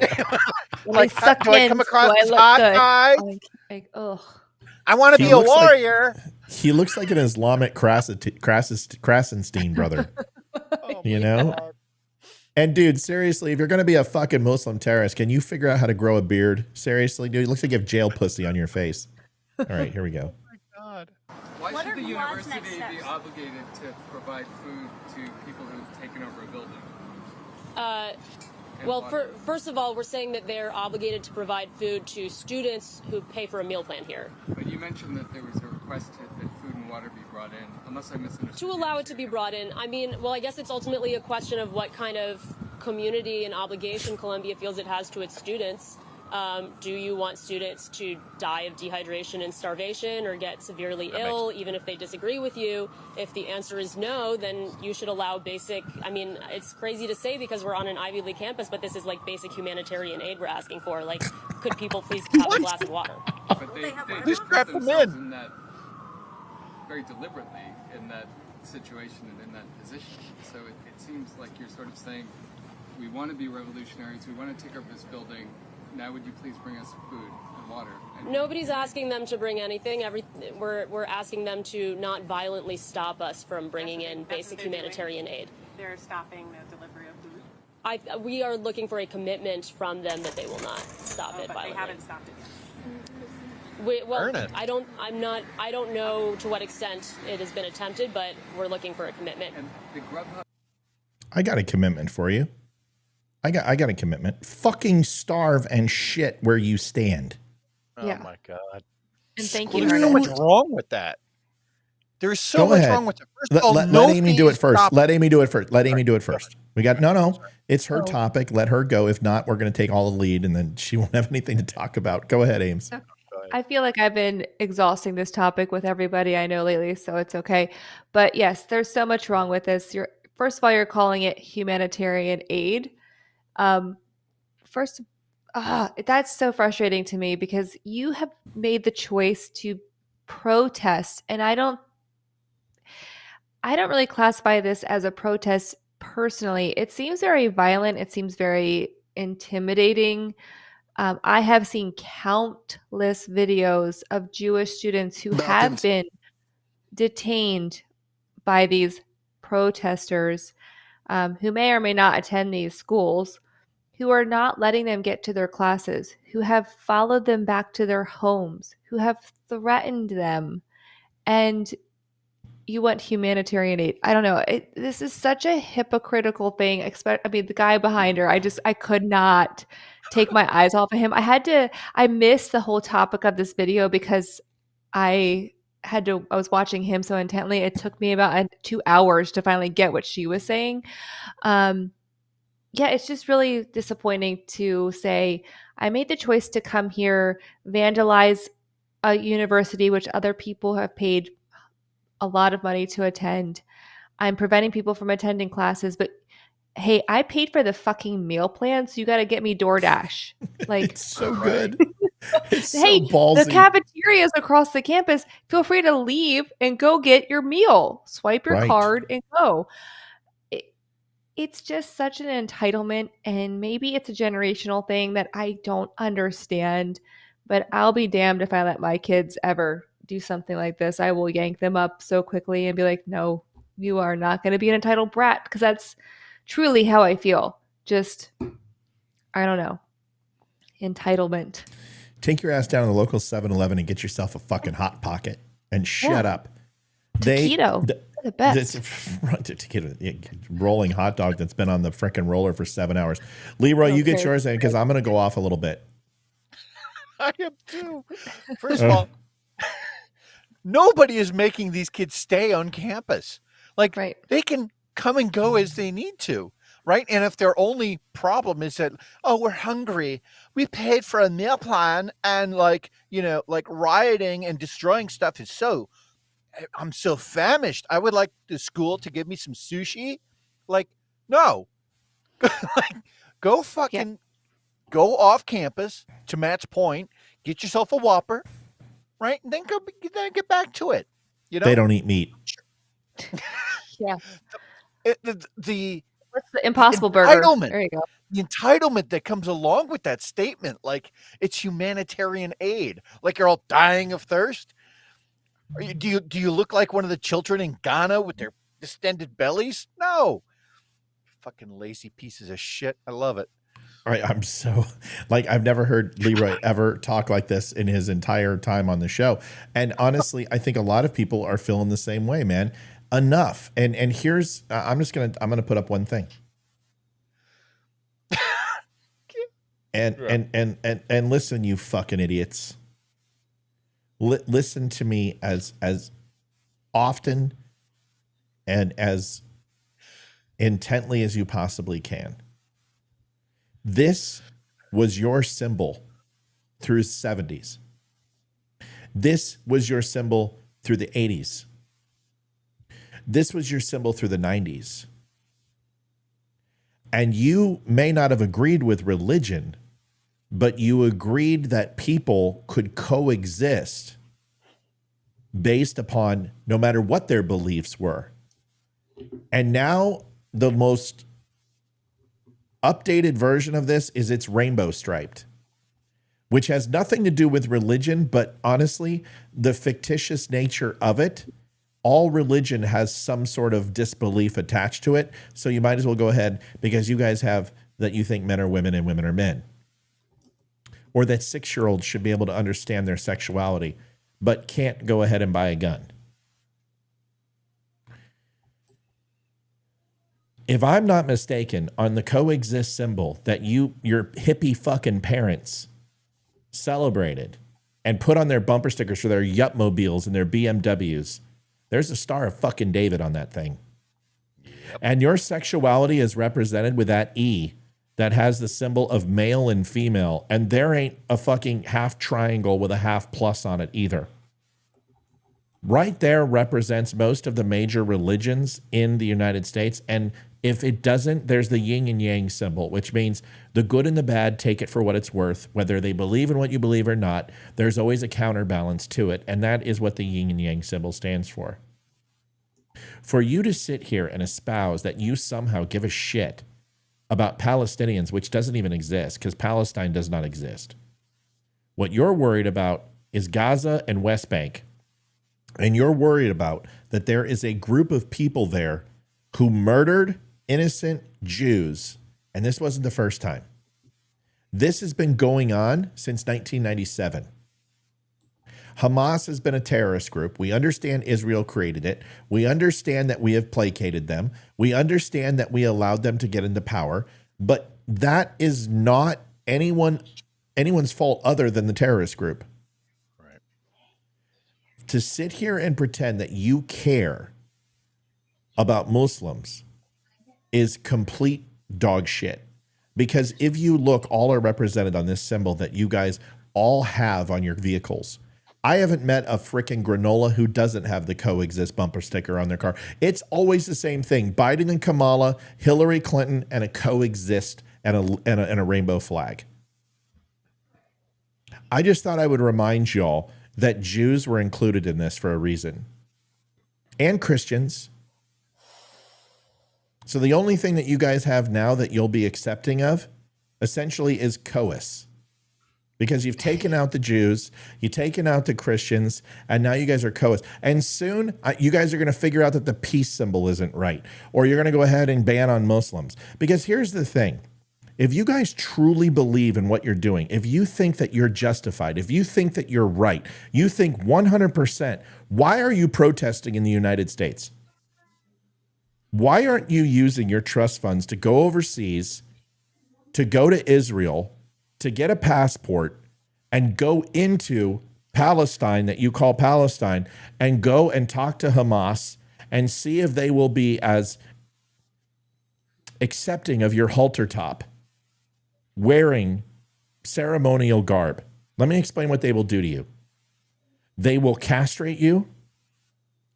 They will disembowel you. They will decapitate you. And they will wrap your fucking head in that shamag and send it back to your parents. For all these people that are like, terrorists are just so fat, they're so chic, they're très chic.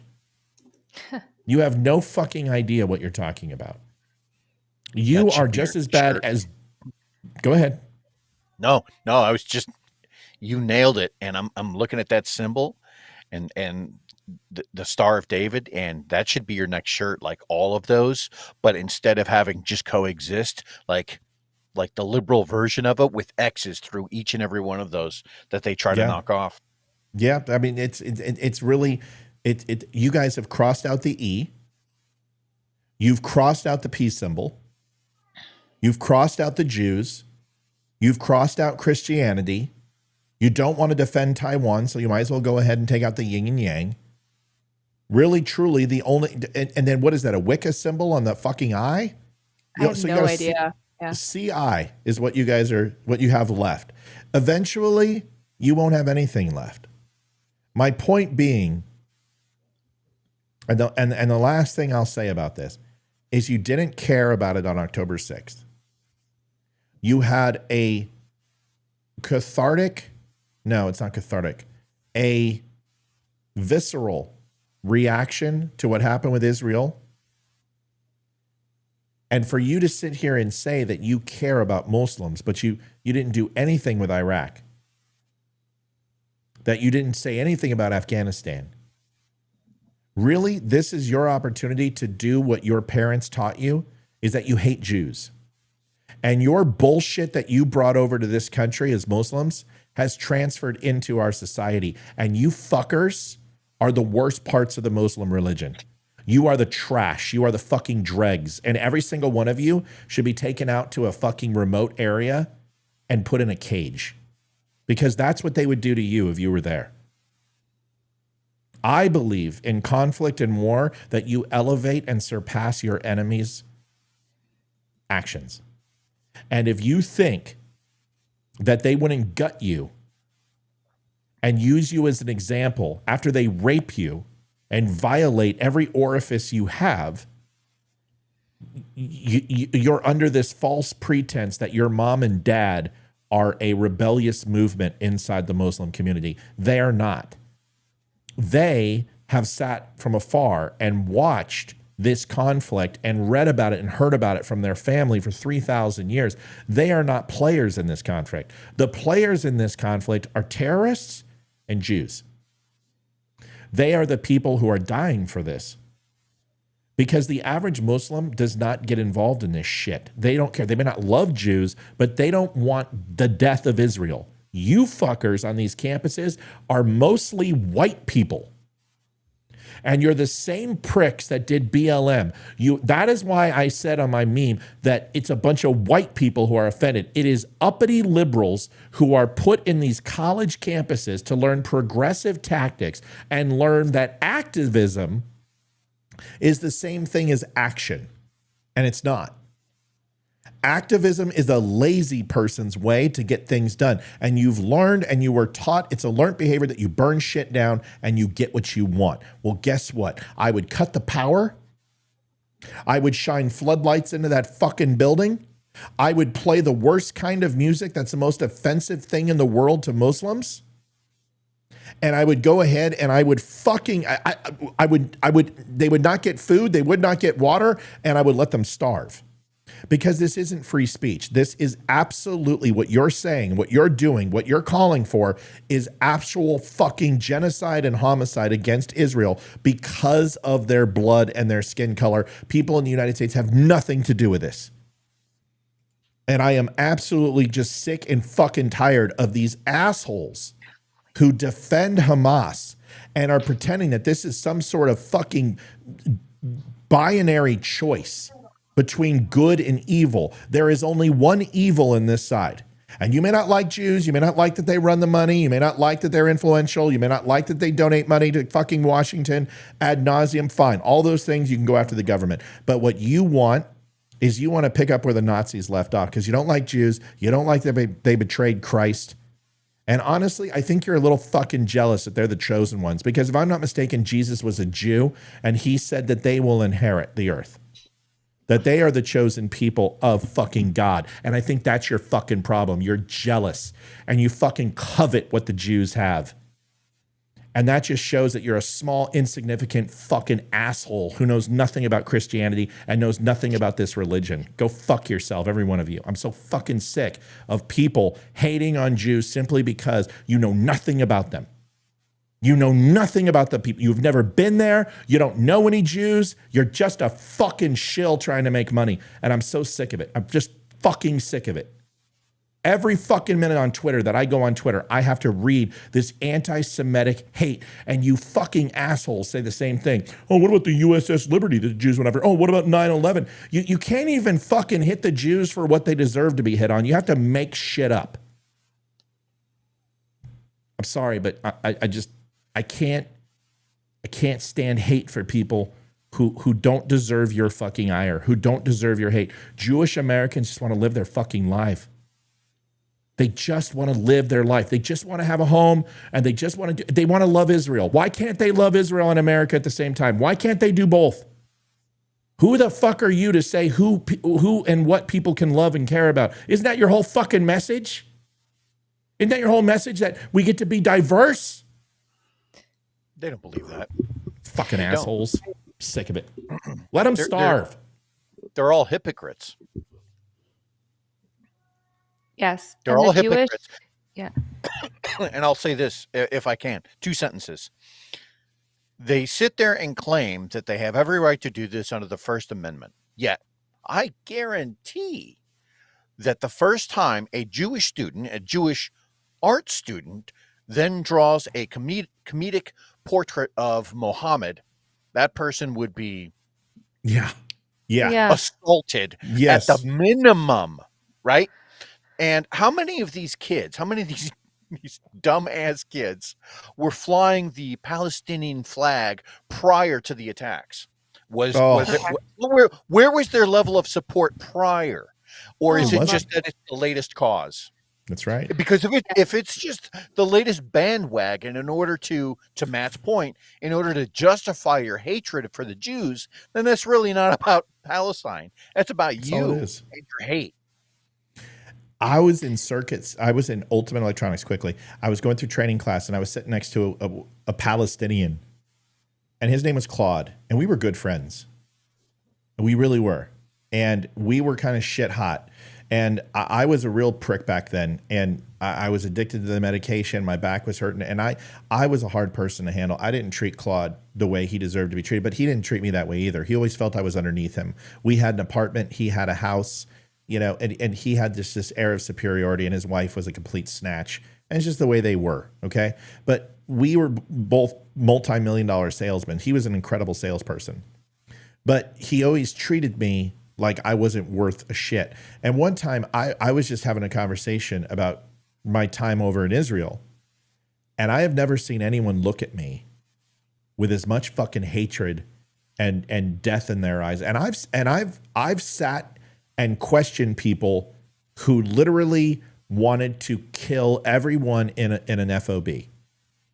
And kill and murder every single person in there, and kill our families, and kill our children, and kill our pets and our grandparents, and anyone who remotely was tied to our bloodline. And I still hadn't felt that much hate in my life. And he looked at me, and I swear to God, I thought he was going to fucking kill me. I understand the hatred that Arabs and Jews have for each other. I understand it. I understand it's a multifaceted situation. Good night, buddy. Good night. Good night. All right. I love you, pal. Love you. I understand it's a multifaceted situation. I understand it's complex. I understand there's not one side is right and one side is wrong, that there are multiple ownerships across all of it. But there's a giant fucking but. Can someone please tell me the name of the terrorist group that Jews run? Right. I was going to ask, do you really think that Jews hate the Arab culture as much? I mean, I don't know. I just don't see it. I don't know. They've got them in their administration. They have Jews, they have Greek Orthodox, they have homosexuals. Do you know that Israel is the only fucking Arab nation that actually openly accepts the LGBTQ community and has them in leadership? They have Christians, they have Orthodox, they have Jews, they have Gentiles, they have Arabs, they have Muslims. Do you guys know how many fucking people in the military, in Mossad, and even in the administration are Muslim? Do people even understand that over a quarter of the administration of Israel is actually Muslims?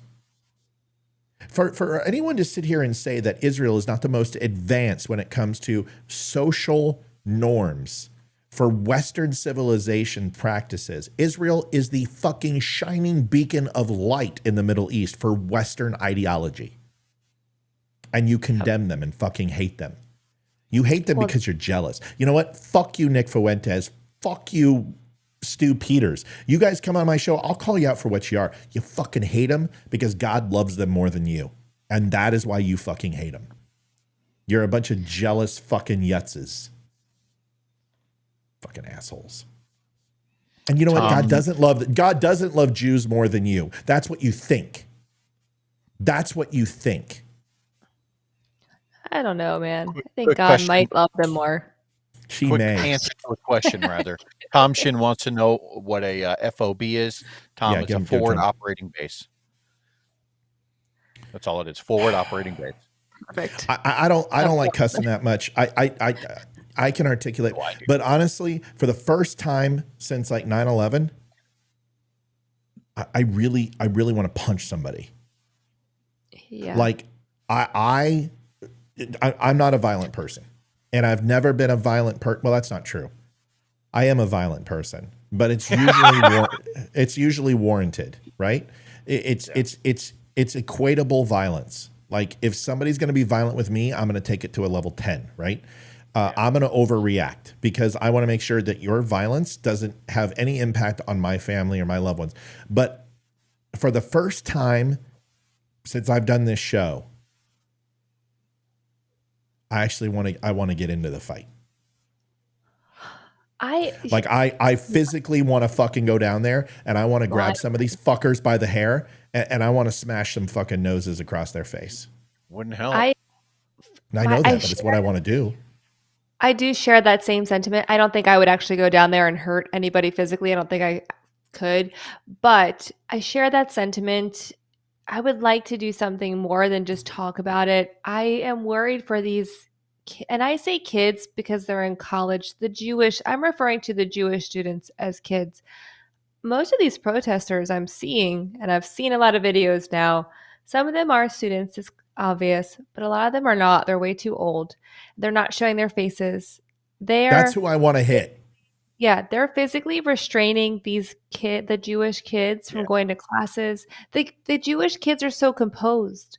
They're so calm and nice and just trying to say like, hey, they're showing their IDs. I go to school here. I need to get into the building. I need to get to class. Yeah, and they're being refused entry. Correct.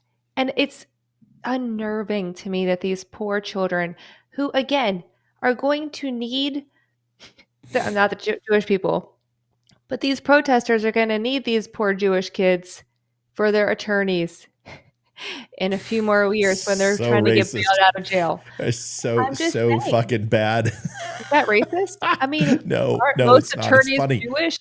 It's a joke. It's funny. It's not good ones. Okay. It's not that I want to go down and hurt kids. That's not what I'm talking about. But let me ask you a question to the both of you. If all it would take is you and 100 people could go down into Berlin and smash a couple people's noses to stop the Holocaust, would you do it? Yeah. Nobody did it for the Jews. Yeah. Nobody said anything. It's just like now. People are fucking silent. Enough of it. If you're going to cuss and you're going to get mad and you want to have something to go storm a place for, you want to have something to go grab a rifle and stand at post, you want to create some violent action in order to stop something, this is it. This is when you rise up.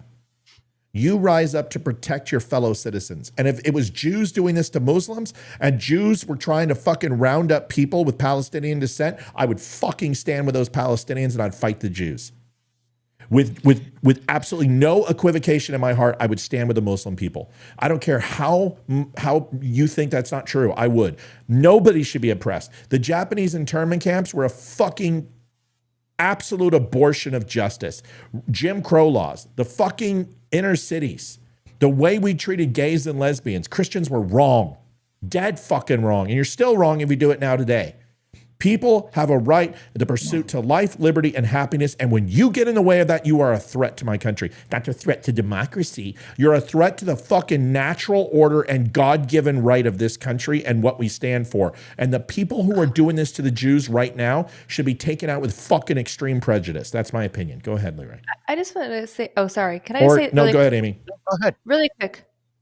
I just want to address, Melanie says they're not flipping kids. They're all over 18. I agree that they're all legally adults. However, the kids who are attending school are probably 10 years younger than most of these protesters. There's a power dynamic there that's it's an imbalance. It's not normal. So I'm calling the Jewish kids who are trying to just live their life kids because they're significantly younger, but way more mature and level-headed than the crazy people who are trying to prevent them from just going to freaking school. So that was it. Let me show you something. I'm going to show this to Leroy. This is going to support what Leroy's about to say because I know where Leroy's going to go. Okay, because we share the same. We share the same brain and the same. The same penis. Oh, it's not the parody I sent you after that one. No. I want you to listen to this. This is what's okay. I want to be clear. I don't want to hurt anybody. I don't want to go smash a college student's nose for protesting. They have every right to protest. What they don't have a right to do is enter a building where there's janitors and hold people fucking hostage, whether they intended to or not, and break and enter and damage shit. This is the BLM. This is going to fire off. This is how BLM started, guys and girls. It started in the college campuses. It will go to the inner city. There are enough Muslims in Minneapolis. There's enough fucking Somalians for this to go into Minneapolis and for Minneapolis to burn. This is not going to stop at these campuses. The more that they do this, you should have come in with riot gear the first fucking night and pulled them out and thrown them in prison. And if J6ers come back in 2024, you do the same to those fucking people too. We do not do this. This is not our country. We do not believe in lawlessness. We do not believe in fucking vigilantism. We do not believe in anarchy. We have a set of laws and we must follow them. But sons of bitches like this fucking guy, God, I'm fired up tonight. Fuck, I have not cussed so much in the... Leroy started it. He started it. He got me fucking cussing. You did. You did start it. Watch it. Listen to this. This will kill you, Leroy. I mean, seriously, you better get the whiskey out. Get the whiskey. You're going to be even deader. Listen. Half of African Americans in the state of California, roughly half of Latino families, have no access to a checking account or an ATM. Things we take for granted. They don't have a check. What's wrong with them? And well, because they don't have the resources to sock those things away. A lot of different reasons, but listen, roughly half those families don't. But where they end up is in check cashing places. But I want to know why those groups. Why those two groups don't have access? Well, a lot of.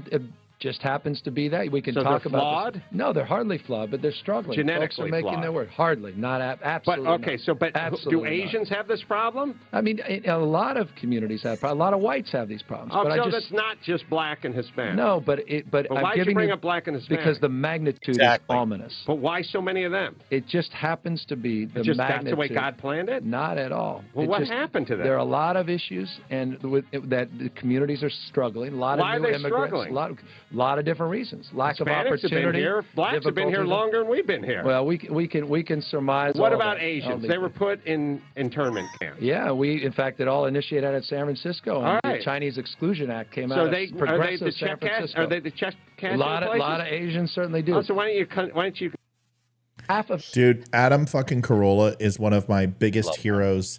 I love Adam Carolla. I think he is just. This is the type of enough. Yep. I make a. Man, I'm so fired. Fucking, this is gonna fire me up for the rest of the year. I will no longer sit here and allow these bullshit talking points. I will no longer allow people to get away with this.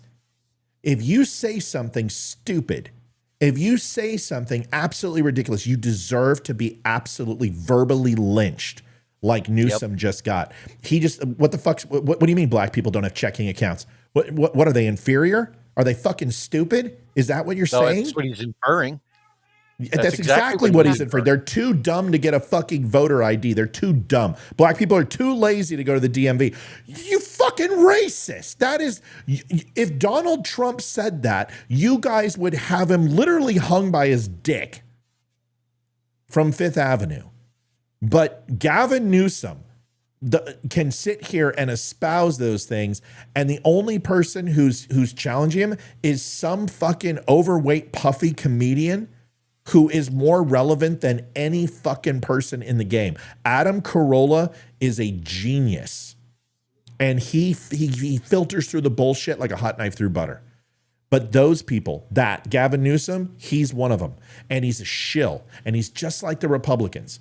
That is what's wrong. They're uniparty assholes. They're globalists, and they believe that diverting the attention from the real things that matter, veterans, homelessness, drugs, inflation, the cost of our homes, that our children, God, they can't even fucking buy a car. Mm-hmm. And we're going to sit here and argue over semantics that black people are too stupid to get a voter ID. Give me a fucking break. Leroy, go ahead. Politics has devolved into this idea. I'm being talked to. Politics has devolved into this idea that we're going to shift money from issues that really matter to issues that don't matter because they play better in media. And that's exactly what he does. He will pull funding from, to Matt's point, things like veterans or actual programs that have some teeth, things that do well. And he will say, yes, but black people can't get accounts. And so we need to take care of them. That's why we need bigger government. And that's exactly what he was making the justification for. That's right. That's right. They're too stupid. And so that is his voting point. That is what he wants people to hear, is that we're going to take care of everyone. And what he's not saying is we're going to use your money to do it. Right. And if more people like Adam Carolla would call out that kind of bullshit, God, I love Adam. Always have. Then Newsom would be out of a job. That's all I have. The only thing Newsom didn't say is the word Negro. Yeah. Let's just them Negroes, they don't have the education to go ahead and cash them checks. They don't have the right intestinal fortitude and work ethic to get themselves a bank account. Those Negroes can't figure out how to cash a check. American government's got to take care of the Negro. That is the fucking mentality that the Democratic Party has been. Does that make you uncomfortable? Good, because that's your party. Does that bother you, what I just said? Are you like, oh, Matt's a racist? Yeah. You don't want to know why? Because you're the fucking racist. You guys have been literally swimming in the bouillon of fucking racism and party politics and identity politics since your inception. You did it with the Klan. You did it with the Daughters of the Confederacy. You did it with the Great Society.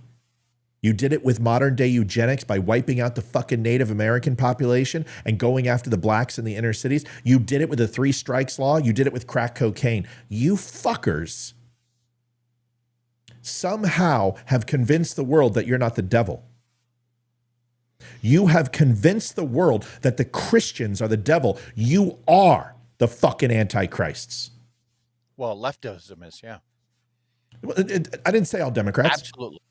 I didn't say all Democrats because No. I have defended Democrats fervently. I love Democrats. I love liberals. I can't stand these people who absolutely 100% support identity politics and racial segregation inside of our country. And they're the ones that want to go ahead and go back in time. They blame MAGA. No, MAGA wants to get sick of this woke bullshit. We want to get sick of this DEI. We want to get sick of the revisionist history. We are tired of saying that white people are the root of all evil because for so long it was black people are the root of all evil. Then it was gay people. Then it was women. Why can't just we understand that all men and women are evil? And we all have good in us at the same time. And we don't need to subjugate that a certain class of people are the reason why we're not successful when the only person who is responsible for your success is you. Individualism.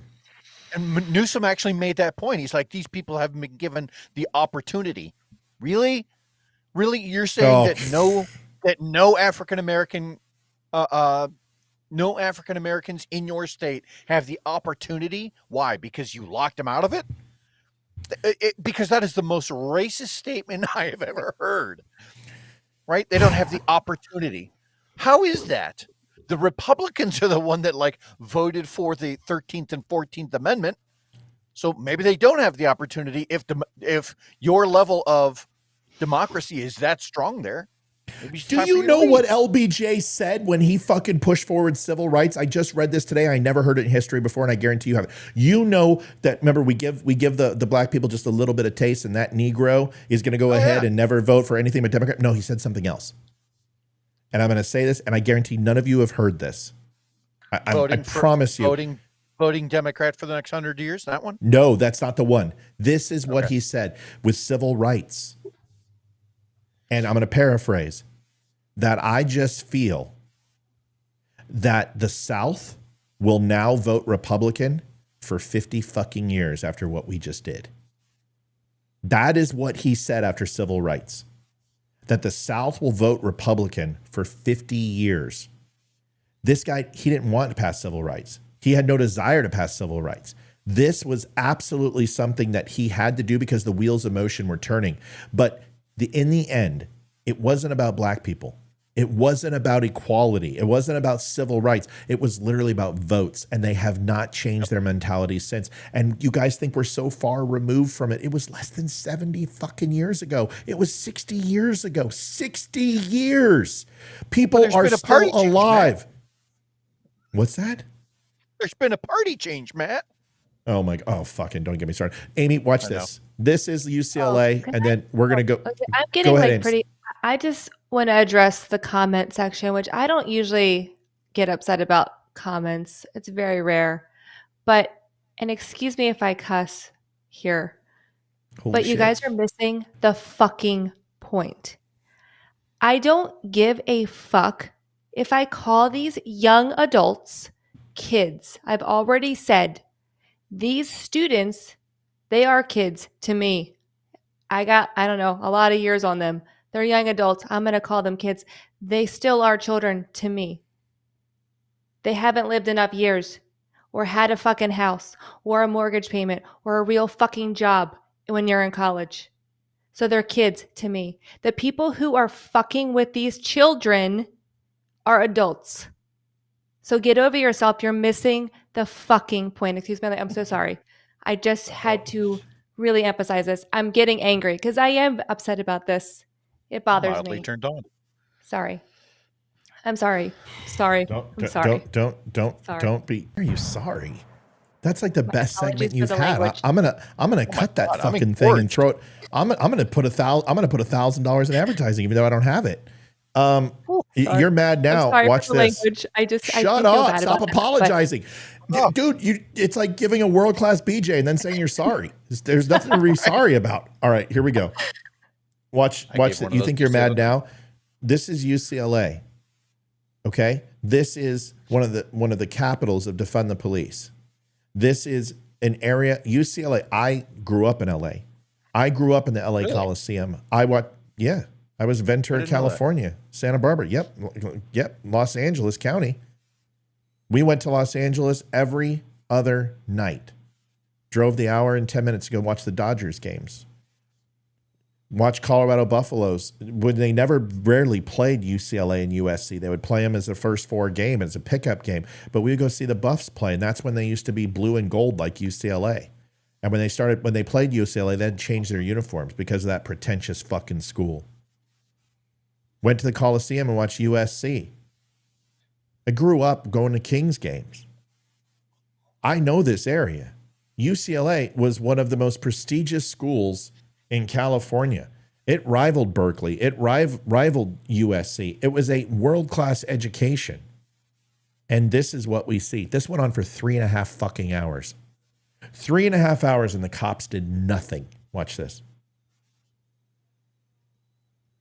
And if you're butthurt over Amy, that was the sexiest ass kicking you've ever received. So just embrace it. Embrace it. Some people pay good money for that type of shit.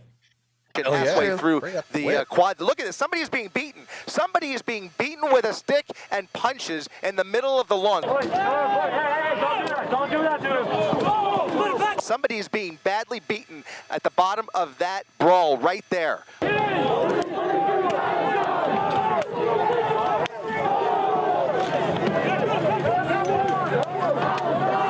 Look at that. Look at that. Somebody is being dragged and beaten. Where's Kyle Rittenhouse when you need him? What's he doing? Front of that plywood wall.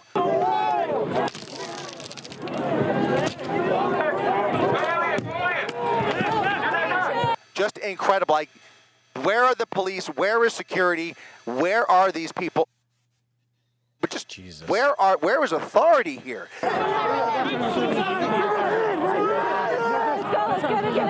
Want to say thank you to the Spreely viewers. You guys can keep following over on Facebook, on YouTube.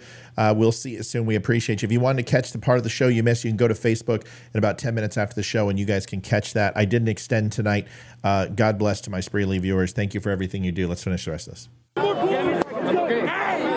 It is something I have never covered without any sign of enforcement, law enforcement, security whatsoever. This has gone now on for over an hour and a half. And it is absolutely appalling, in my estimation, that we have not seen any response. I've just never seen it.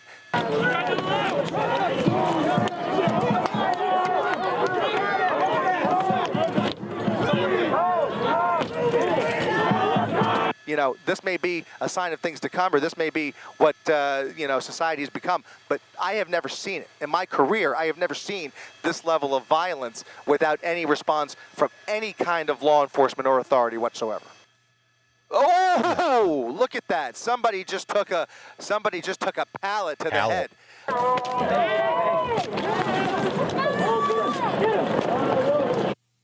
So the problem and the whole reason that this started is because the police wouldn't do anything, and they weren't able to get into schools. They weren't able to go and do anything. They were getting accosted. So Jews and other people went in there specifically to kick ass. This is what happens when you have a lawless society. This is what happens when you defund the police. This is what happens when you believe vigilantism is justice. And it's going to continue. Anarchy is on the precipice. And I'm telling you, once you lose control of these cities, you will never get them back. If you allow this to enter the inner city, you don't remember Watts. My dad was there. My dad operated the 50 cal for the Marine Corps in Watts as they were activated And they went and they swept those tops of those buildings where people were throwing Molotov cocktails at cops and rocks. Once they riot to a point where that they have a cause, you have created this culture. Democrats have created a culture that anything is allowed as long as it is in the name of freaking no justice, no peace. That's the motto.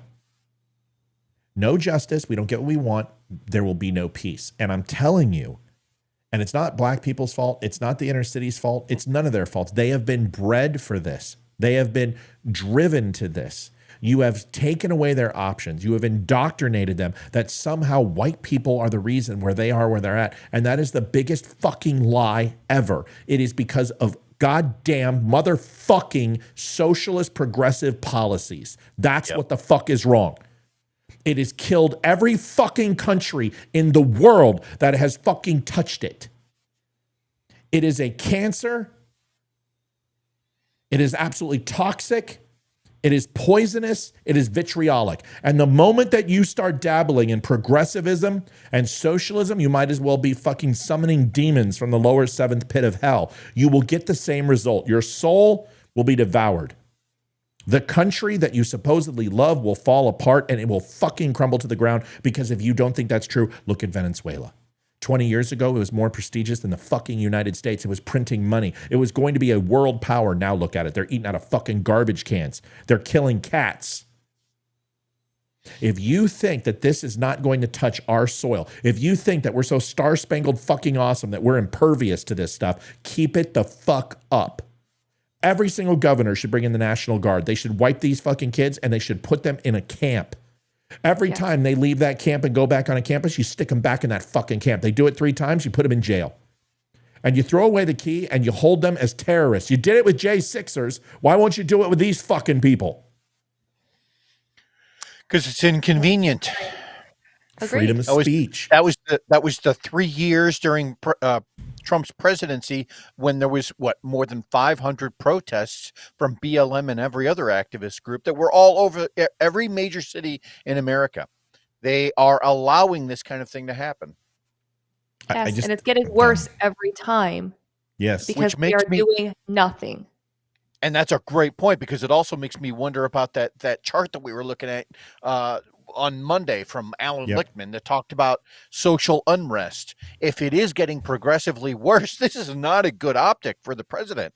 At some point, he should step in and say, hey, governors, get your shit together, right? He won't.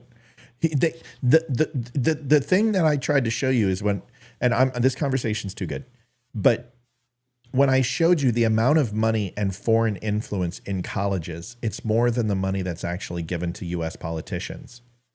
Yale, Harvard, Cornell, Brown, billions of dollars by Saudi Arabia, by Turkey, by Afghanistan, by fucking UAE, by Qatar, by fucking Korea. The amount of money invested into these educational institutions, they run them. And I tried to explain this to people when I wrote the fucking article in regards to, thank you, Aaron, for becoming a subscriber. You're the best. Is this entered into Hollywood first. And the Russian oligarchs came into Hollywood and they took over the Screenwriters Guild. They took over, and they were going to hit us through the media. And when I told you Montgomery Clift, Ronald Reagan, John Wayne went ahead and rose up against this and fought this, they fled to the liberal arts, which were the media and the learning institutions. They have destroyed our country, and this isn't about black and white. This isn't about civil rights. This isn't about where you put your penis or where you don't. Nobody cares. We want you to stop acting like the rest of the fucking world and get back to being Americans. What the fuck are you fighting over Israel and Palestine for? You live in the United States. Fucking who cares? Go to work. Yes. Have kids. Or go over there. Thank you. Because what have these protests done to help the Israelis or the Palestinians? Nothing. Absolutely. You're just causing issues in our own country, and you're creating more division within our own country. So if you just don't want to like riot. living, Yeah. If you don't like living here, if you don't like the rules, or you don't like that we are supporting Israel as a country, the borders are open. Leave. Yeah. Yeah. It's not one way. It's and not even that. Then make a fucking difference. If you little pricks had anything that you really had that was substantial, you'd run for office. You don't. You don't do anything. You go in a fucking tent, you stink like shit, you fucking pollute and crap everywhere and destroy wherever you squat. You have no self-respect even to take a shower. And all you do is sit there so you can check some fucking box on TikTok. Right. This show is not like it's revolutionary, right? I'm not changing the world here, but I'm not going out and burning shit down either. I'm trying to find a constructive dialogue to point out your hypocrisy. As I said, that people are using Christianity and their hatred for the Jews as their jealousy. Liberals just want to burn shit down. You hate it so fucking much that you will look for any excuse to destroy what this is. And that's liberals. Because you're the one that funded the riots. You're the one that encouraged BLM. You're the one that fucking stoked the fires with the media when it came to Rodney King. You're the one that did it with Trayvon Martin. That's why you go ahead and push the narrative about unarmed black shootings, which are completely a lie. It's a complete fucking lie. 13 to 17 unarmed black shootings since 2013 on average a year. You know how many white people are killed or unarmed? 270 fucking two. You don't see white people burning shit down. Enough of this. How about if we really want to go ahead and stop the racial identity, let's call out the racial bullshit. Let's call out that systemically that black people are being fucking systematically targeted by police. Let's take out that narrative first. Let's go ahead and take out the other narrative that women, I can't have any laws on my body. Yeah, but the Selective Service and Leroy and I can be drafted. Does that matter? Can we stop talking about the gender gap that doesn't fucking exist? It's because you guys don't want to actually get into engineering. You don't want to get into some of the heavier paid scholarships. And that's fine. There's nothing wrong with that. But don't sit there and blame me because you go into gender studies and I'm a fucking nuclear engineer that I make more money than you. Can we stop pretending that all this shit is real? It's fucking fake. It's trumped up. It's the media. They want us fighting. They want us hating each other so they can continue to get away with everything they're getting away with and sell you some fucking stupid medicine you don't need called Australian fucking dream. You don't need it because it's not a dream and you don't go to Australia. It's not going to solve your fucking problems. Work out and eat right, you fat fuck. God, I'm sick of this bullshit. Go ahead, Leroy. Your final minute.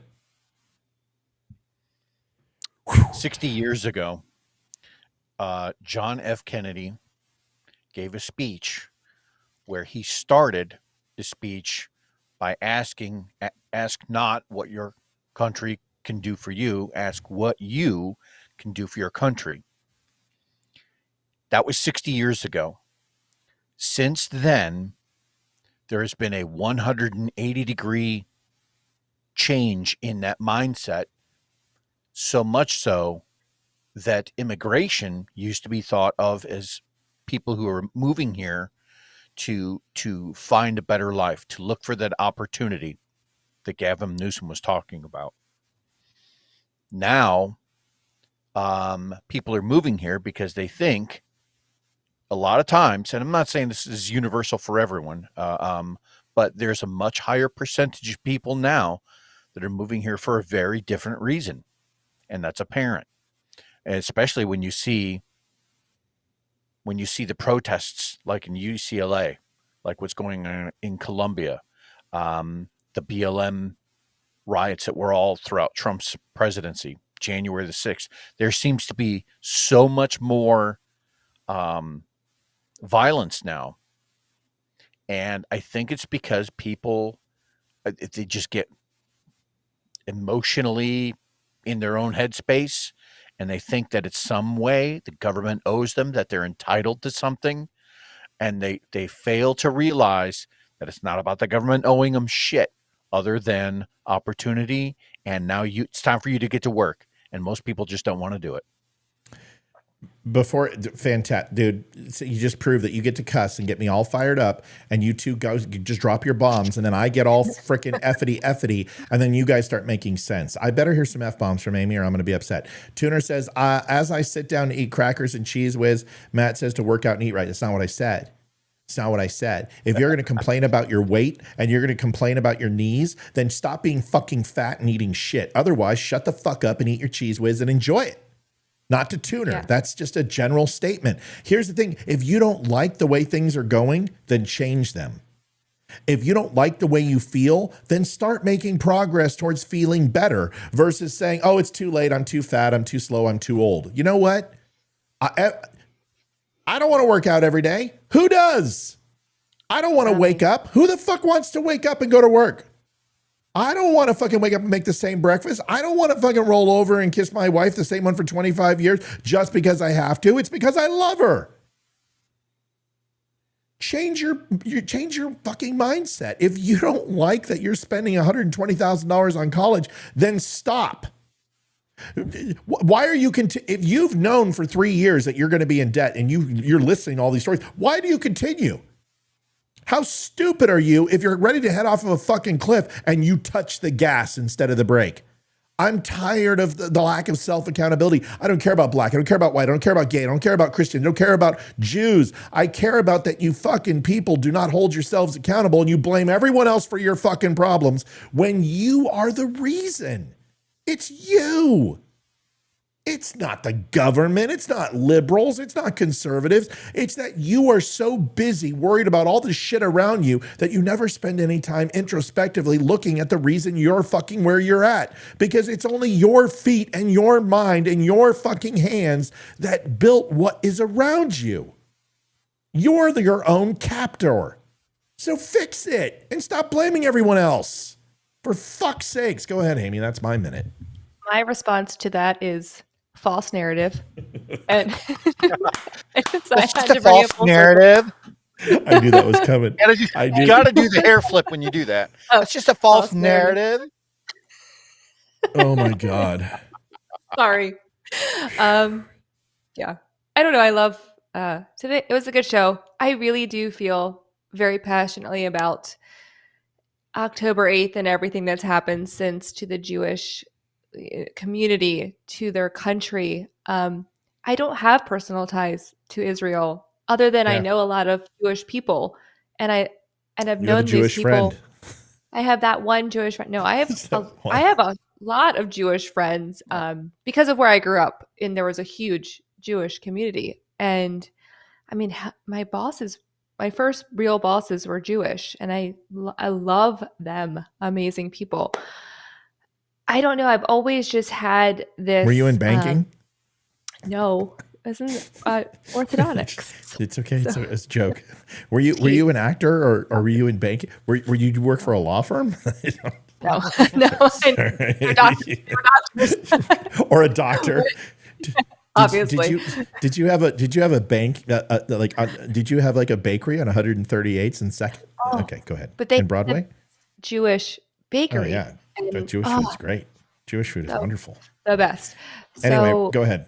Anyways, but I don't know that I would like to do something more than just talk about this. It really is bothering my heart. So I don't know. Sorry for cussing everyone. I know that's. Oh my God. Would you please shut the fuck up?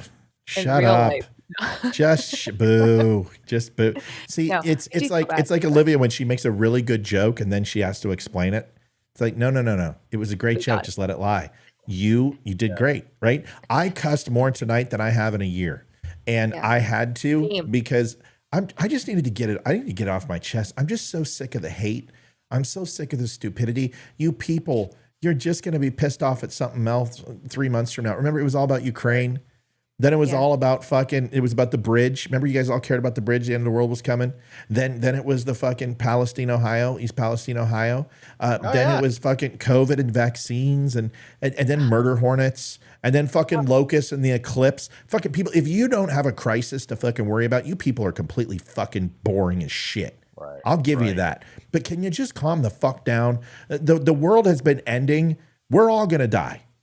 Nobody's getting out of here alive. Can we stop pretending that any of this matters? Either you're going to be worm food and you're not going to remember any of it, or you're going to go to fucking heaven. One of the two things, okay? And otherwise, you're not going to know, or you're going to be happy. So stop fucking worrying about it. Just live your life and just treat people with some respect, and stop pretending that because you're on the internet that you fucking know everything. Why do you think that Leroy and I talk about really three things? Geopolitical situations, the military, and the Constitution of the United States. That's really all we know. And anything else is a bunch of questions. And Amy, because she hung out with Jews, she knows real estate, she knows media law, and she knows how to run a bank. And how to make your teeth nice. And dentistry, because it's good. All right, folks, if you have not had a chance, linktapgo.com/thedumshow. You can also buy some cool shirts. We're all wearing cool. Except Leroy. Except Leroy. He's got a hat. He's got the cool hat. He's got the dumb hat on. Okay, so you can go buy Don't Unfriend Me stuff at thedumshow.com. So go to dumshow.com. Also, the club, the books. Go buy the books.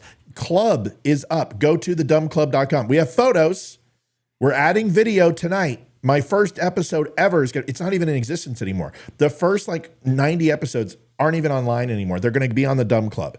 And I never re-uploaded them after YouTube canceled us. So please do me a favor. Go and stop by the Dumb Club at thedumbclub.com. And lastly, if you can help us, we are looking for $1,500 this month. So what's our May goal is.